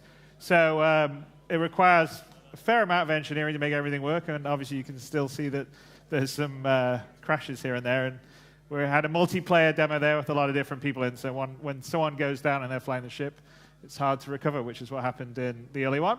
But yes, that's the first time we've had a flying capital ship, and most of the times we've gotten the buggy up the ramp, but we're still, as you know, they're still working for some physics things, so we probably shouldn't have pushed it too much there. But I'm pretty excited about seeing ships that size with people talking with each other, making funny faces to each other, flying in the world. So I'm not giving you a 3.0 overview. That was actually us playing the game. But we're just going to talk about a couple other things, because the other things that come with 3.0 is going to be the new launcher, which has installer, self-update features, refreshed UI, backend to manage secure build distributions, core support for installing multiple games, launch configuration, so we can handle everything from our QA, PTU, and the live builds. And we have the Delta patcher, which I know you guys are going to be all very excited about, because... and we've actually been using it for internally in our development for the last, 3 or 4 weeks. There's still been a few bugs, but it definitely speeds up getting the freshest build, so it'll speed up getting the newest build for you guys and not take a vast amount of data. And it's also going to have an early Spectrum integrated into the actual patcher client. So this is what the platform team's doing at Turbulent. So they're working on the desktop support, which is, we're talking about the new installer, the launcher, the patcher, obviously, and the game overlay. So as you're playing the game, you can actually bring up Spectrum as an overlay and chat to your friends and organizations. VoIP, so we're going to be putting VoIP into Spectrum as well as putting it into the game. And in fact, the Spectrum integration is actually what the backend data channel is going to be used for our sort of VoIP/FOIP. And in the case that we're showing here, this was all going through our game server, which would rather not put that much data through the game server because it's already got a lot to do for simulation load. So that is what will, once we have the Spectrum side, that will enable us to turn it on for the game for you guys. So here it is. That's kind of the setup of it. Spectrum is the sort of core backbone. We have both our sort of website platform and then the game world. And the backbone is going to allow the transport of the face and voice data, the ship-to-ship, the helmet comms, the area around you, the proximity, and then we'll also be able to do chat in voice over IP in Spectrum. So it'll have the same sort of Discord size features. What's that? No. The voice over IP is not going to be on 3.0. So that's what we're working towards. But I'm saying the Spectrum implementation for the backend data channel is what will enable us to turn on the VoIP, face over IP in the game. So we're aiming to do it for 3.1. So it's the next release afterwards. So we gave you a preview. And I'm not going to give you a date for that, by the way, because no. I'm not even going to make I'm not making any promises. I'm not giving you any date whatsoever. But I will say everyone's working very, very hard. Yeah, that's probably a good. So one extra thing we'll do here, guys. Can I switch to audio for this? No. Okay, I'm gonna go. Let me go back. So we go here. All right.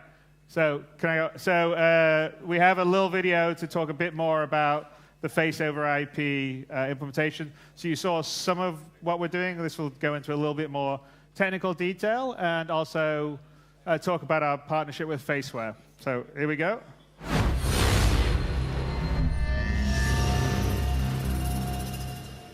Hi there, everyone. I'm Sean Tracy, and for those that don't know me, I'm the Technical Director of Content here at Cloud Imperium Games. And today, I'm really lucky to be able to show you a feature that I'm personally really excited about. And this is a collaboration between Faceware Technologies and Cloud Imperium Games. And what I'm going to show you is how we've integrated facial tracking into Star Citizen. Here I am. You can see that there's a bunch of different dots on my face, and these are landmark points that we use for facial tracking, and the tracking is quite intelligent. So as I turn my head and a face is lost, we actually disable the facial tracking. And if I turn this way, this is handy for things like occlusion. So if your hand gets in the way, maybe a pen gets in the way, we disable the facial tracking at those instances. Now, you're not here to see my face. Let's go ahead and take a look at how this actually maps to a character. So you may recognize this gentleman. This is Liam Cunningham, who plays Captain White in Squadron 42. One of the really important things to notice, or to note rather, is that this is still early days with this technology. We're doing a lot to map and to improve the quality of the actual tracking, as well as adding new phonemes in to the tracking so that the runtime logic reacts exactly as we expect it to. So this is never meant to be a replacement for facial animation, but rather something for the players to be able to run and to drive an actor in real time, or a character rather in real time. So to explain how this all kind of works is that we've got a bunch of outputs that happen from the Live SDK technology, and then through a layer called motion logic, we map all of that to inputs of our runtime rig. And since every character within Star Citizen has its own unique runtime rig created dynamically, they will always react appropriately to whatever the inputs are. So it won't exactly be my blinks, it'll be Liam Cunningham's blinks.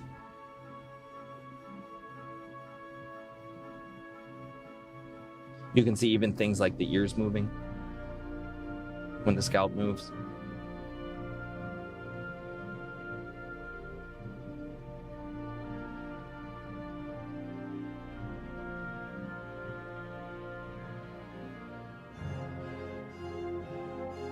And we even track the eyes.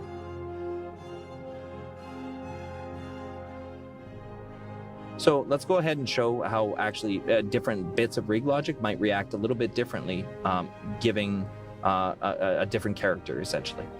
As Belosa, he has really quite nice wrinkle maps that happen on the side of his face. So if I pull my face to the side. Where this feature really comes into its own is in the combination of it with our VoIP technology. We've talked about how this feature can work on a consumer-level web camera. However, here's Peter Bush from Faceware to talk about a motion sensor they've developed specifically for this feature. Hi, my name's Peter Bush. I'm one of the co-founders of Faceware Technologies and Faceware Interactive. Faceware is a facial motion capture company. We create hardware and software products that can create animation simply from video. About a year ago, Cloud Imperium asked us to do something we've never done before. Integrate our real-time technology into Engine and allow game characters to interact and emote in real time, but by being live driven by the players themselves. This is quite an engineering challenge, but I knew my teams in Austin and Los Angeles could collaborate with the incredibly talented Cloud Imperium development team to make this happen. The new VoIP feature will work with nearly any camera, but we were asked what's going to create the best possible experience. So we set out to engineer the first gaming device designed specifically for facial tracking. Here it is, the first prototype facial motion sensor. This is the first one off the production line. Now there are many specs about this device that are going to give you the best possible experience for facial tracking. First, the image sensor runs at 60 frames per second. Now while that's important, is the way in which our technology works. From one video frame to the next, we basically can create an animated result. meaning what we see in that first video frame, we're going to analyze the expression on your face, and by the next video frame, we have that animated result. So the faster that frame rate is running, the faster you're going to be able to keep up and get that performance. And at 1/25th or 1/30th of a second, which is common in most webcams, it might not keep up and your lip sync might not read. But at 1/60th of a second, now the words that you're saying are going to be spoken by your character running in-game. Now second, we looked at where most common you're going to be using this device. And more often than not, you're only going to be lit by the light coming from your monitor, so the sensor had to work in a low light environment. So we selected a 1/3 inch, 3.4 megapixel sensor that's capable of 720 or 1080 at 60 frames per second in a near dark environment. Third, most webcams are a wide angle lens, which makes your face a little bit smaller in frame and a lot less facial details and facial pixels for our technology to capture and track. So we selected a single user field of view. Now this allows our technology to basically get more pixels from your face from that frame and get the best possible facial details into Engine. Now fourth, we put on a high resolution glass lens that's going to resolve that data and give us the best possible and sharpest focus for facial tracking. These specs are going to allow you to have the best possible experience with the new FOIP feature.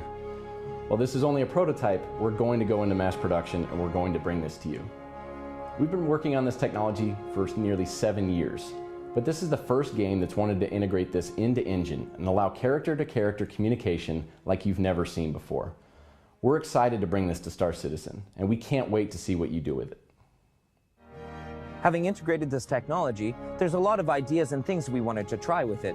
So one of the ideas that we came up with was that because we already know the position of the face itself, we actually know where the head is. So we can do something pretty exciting that I find very fun, is head tracking. So as I move my head in real life, all the camera is moved, just as if you were driving a track IR sort of simulation. But this is, again, all from a consumer level web camera. So this actually adds quite a bit. I find that this gives me a ton of situational awareness when I'm flying around. I can just move my head a little bit more. I can check on my power, I can check on my shields. I can even inspect things a little bit up close if I combine this with zoom. So there we got some towers over there. Up. You can even do crazy stuff like rolls. So roll to the other way, and it's kind of fun if we combine it with this. So here I'll try to keep my head on the horizon until it's just too much, and then we put it back over and maybe look up. Let's see if we can see anything from Levski there. Oh yeah, cool. All right, and then we'll roll it back over. One of these. Whoop, that was the other way. And there we go. So as you can see, it is very natural, and you can just look around within it. And again, it's kind of coming for free because we are already tracking the facial position, so we can extrapolate from that what the head position is.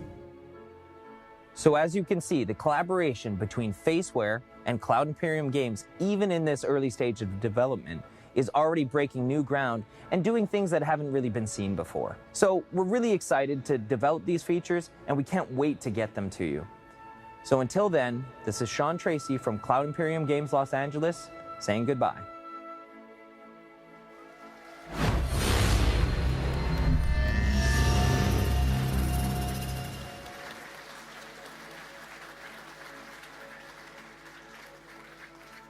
Eric's got a little song that he sometimes kind of comes and sings, and it looks pretty awesome. So you want to take it away?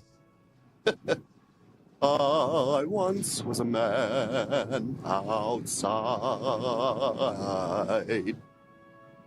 Perfect.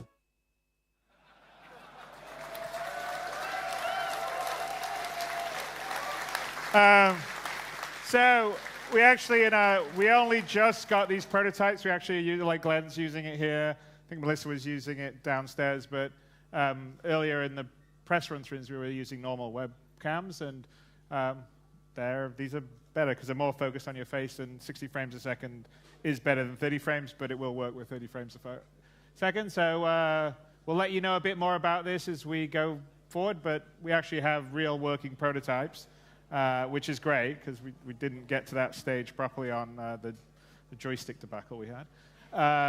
So we're not going to do that on this one. We're definitely, it's good. we choose our partners better now. And I can say that because Mad Cats is gone now, so I don't. So, now I got a question for you guys. Would you like to see a little bit more Idris action? Yeah! All right, okay, so... all right, well, let's go back. We should pick up the story where it was. And I'll let Paul take it away back there.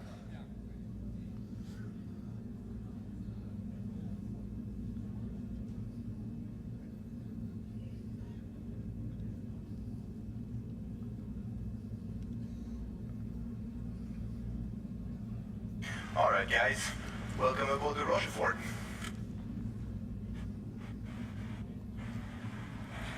Thanks for letting us board.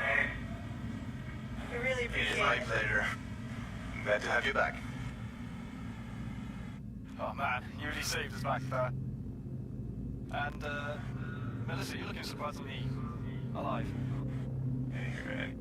Yeah, That looks good on you, though. I just ejected. Alright, but what were you doing on that planet, man? So, we took a contract with Eckhart Securities. And, well, I guess we weren't the only ones that took one. Yeah, I guess not. So, where does that contract take you, really? If it's all right with you, we need to go to Grimhex. Grimhex, eh? Well, I guess set a course for Yella. You sure? Well, yeah, you heard me. All right. Set a course.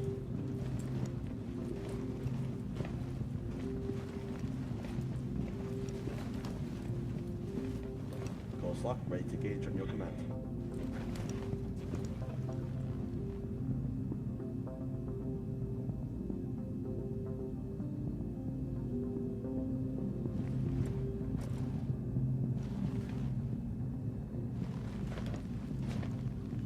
Make it so. ED drive. Okay, this is all very cool.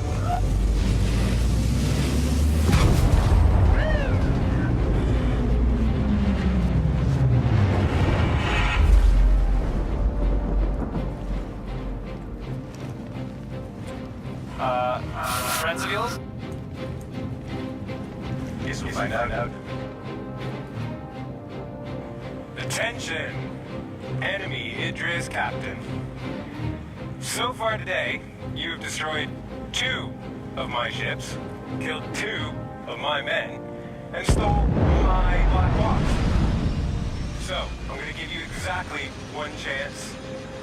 Either hand over the box, or I'll put a hole in the ship and scavenge through the wreck. He's bluffing. I call a bluff on that one. Can we talk about this? We already talked about it. You've got 1 option, and that's that. Well, I guess you're gonna have to come and get it then. I prefer that anyways.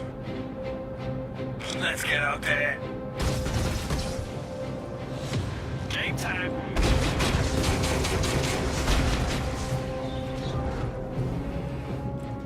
Alright, guys, get the fire blaze and mind the turrets. Heading down.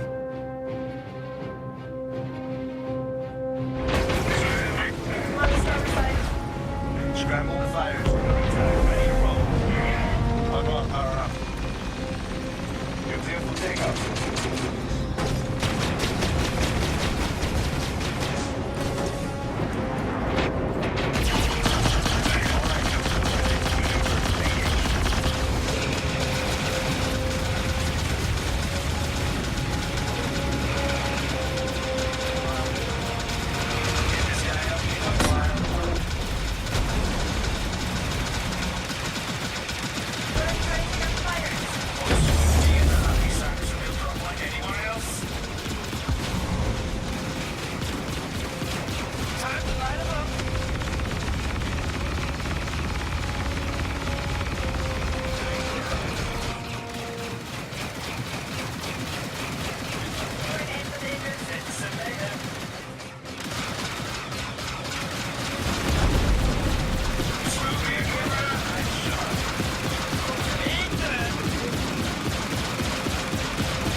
Bad guys in the operation.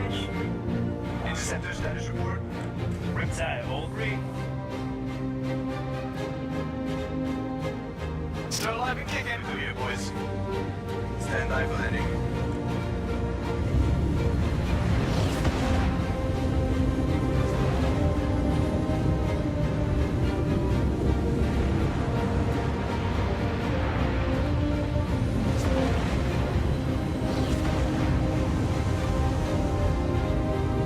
Nice fly, Mark. You too, Martha. What? I wasn't flying.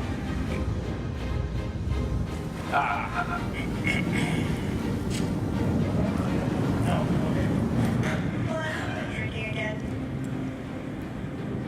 Before a mission, Jesus, man.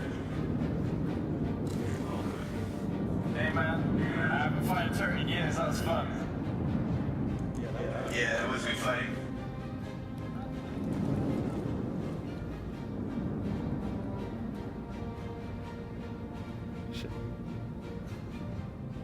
So I guess we made some new friends. And enemies. Mostly Not coming after that books for sure. Guys, people die.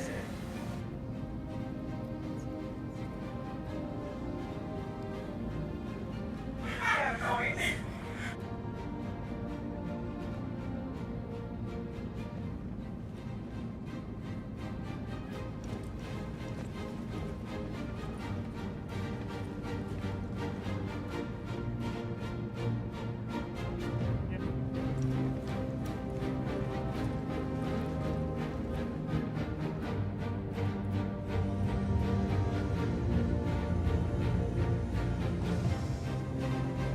Right. Where are you off to?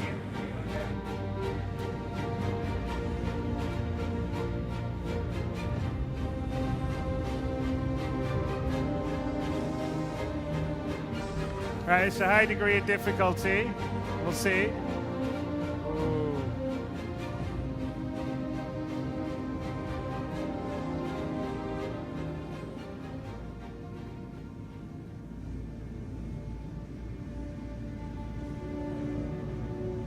Okay.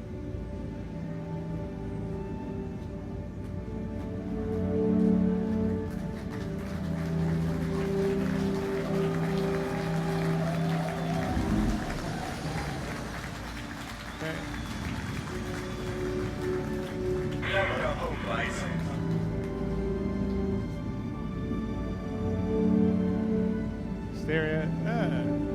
Switch to. Just exit the ship.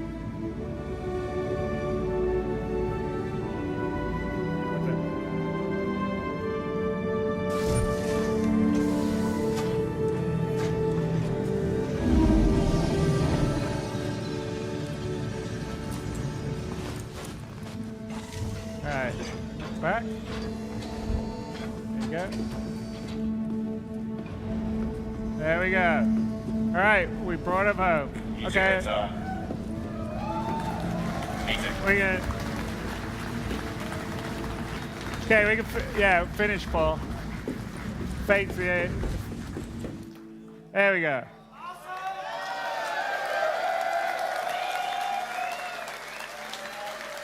Now, I got a question for you. The team's probably going to kill me. If you want to wait for another minute, do you want to do another run of that battle? But this time, we tell them that the bad guys don't have to lose. Whoever wins, wins.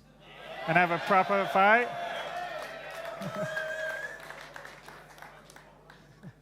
Yes? You want to do that? All right. Yeah. Yeah. Okay, guys. No stormtrooper shooting. Best side wins. What's that? Yeah, have a vodka soda, please. It's alive.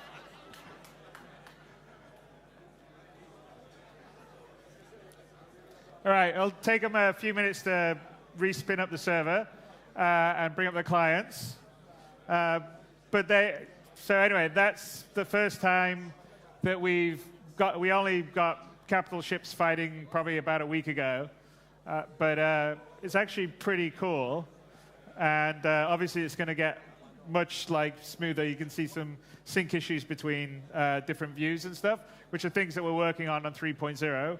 But yeah, this is going to, I don't know, it's going to be pretty awesome going forward, because you'll be able to fly everything from a single-seater ship to the multi-crew ships to huge capital ships, do it with a large group of your friends, by yourself, small amount of people. I think it'll be fun.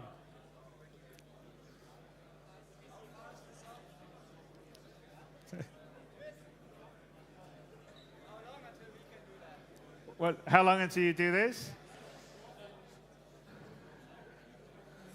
Yeah, yes. Let's show the team downstairs. That'll be great. So here they are. This is the guys.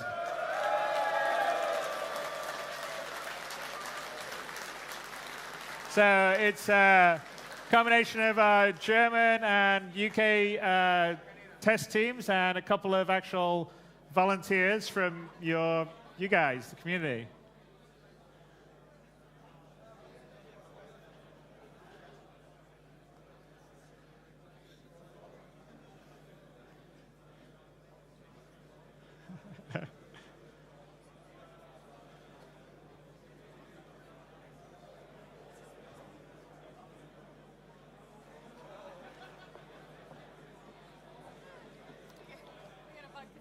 Thank you. All right. Cheers, everybody.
Hey guys, so it'll be about 5 minutes. Do you want me to play, say, the 600i commercial again at the beginning?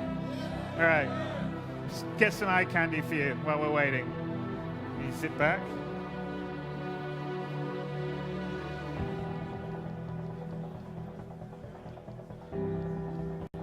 Okay.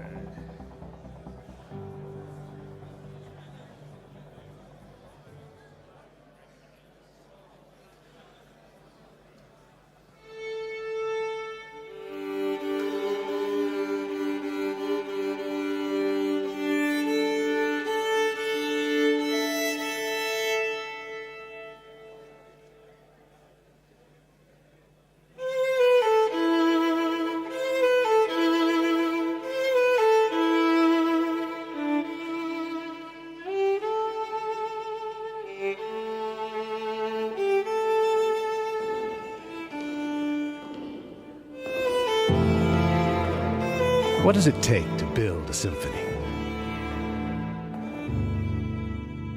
It takes a blueprint. 4 movements that will dictate key, tempo, and the arrangement of musical notes that will create harmonies, melodies.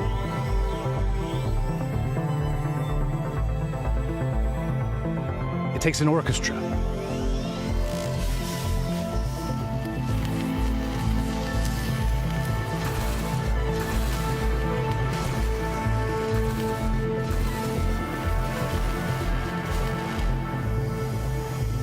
Master technicians of their craft, working in perfect unity to transform notes into sound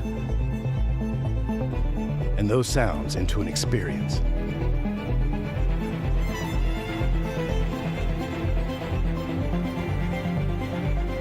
But most of all, it takes emotion. A feeling so powerful that it transcends words. It must be conveyed in another form. Introducing the new 600i from Origin. A symphony in motion. See your authorized Origin dealer for details.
I think the good guys wanted to prove that they could win without the gloves being off, but all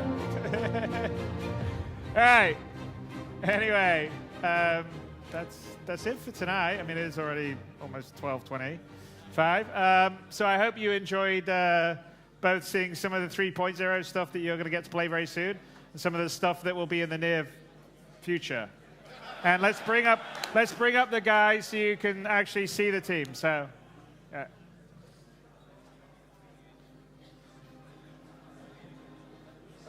Here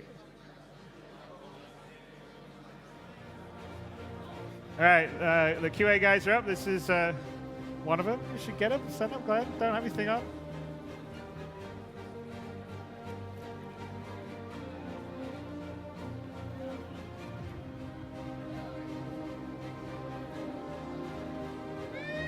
All right. Who else we got?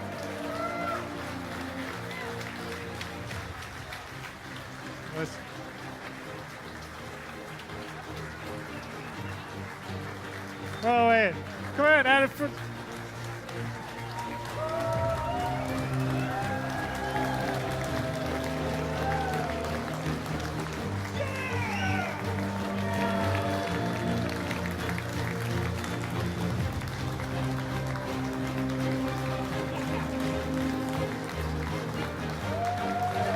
Okay, bow, John, bow.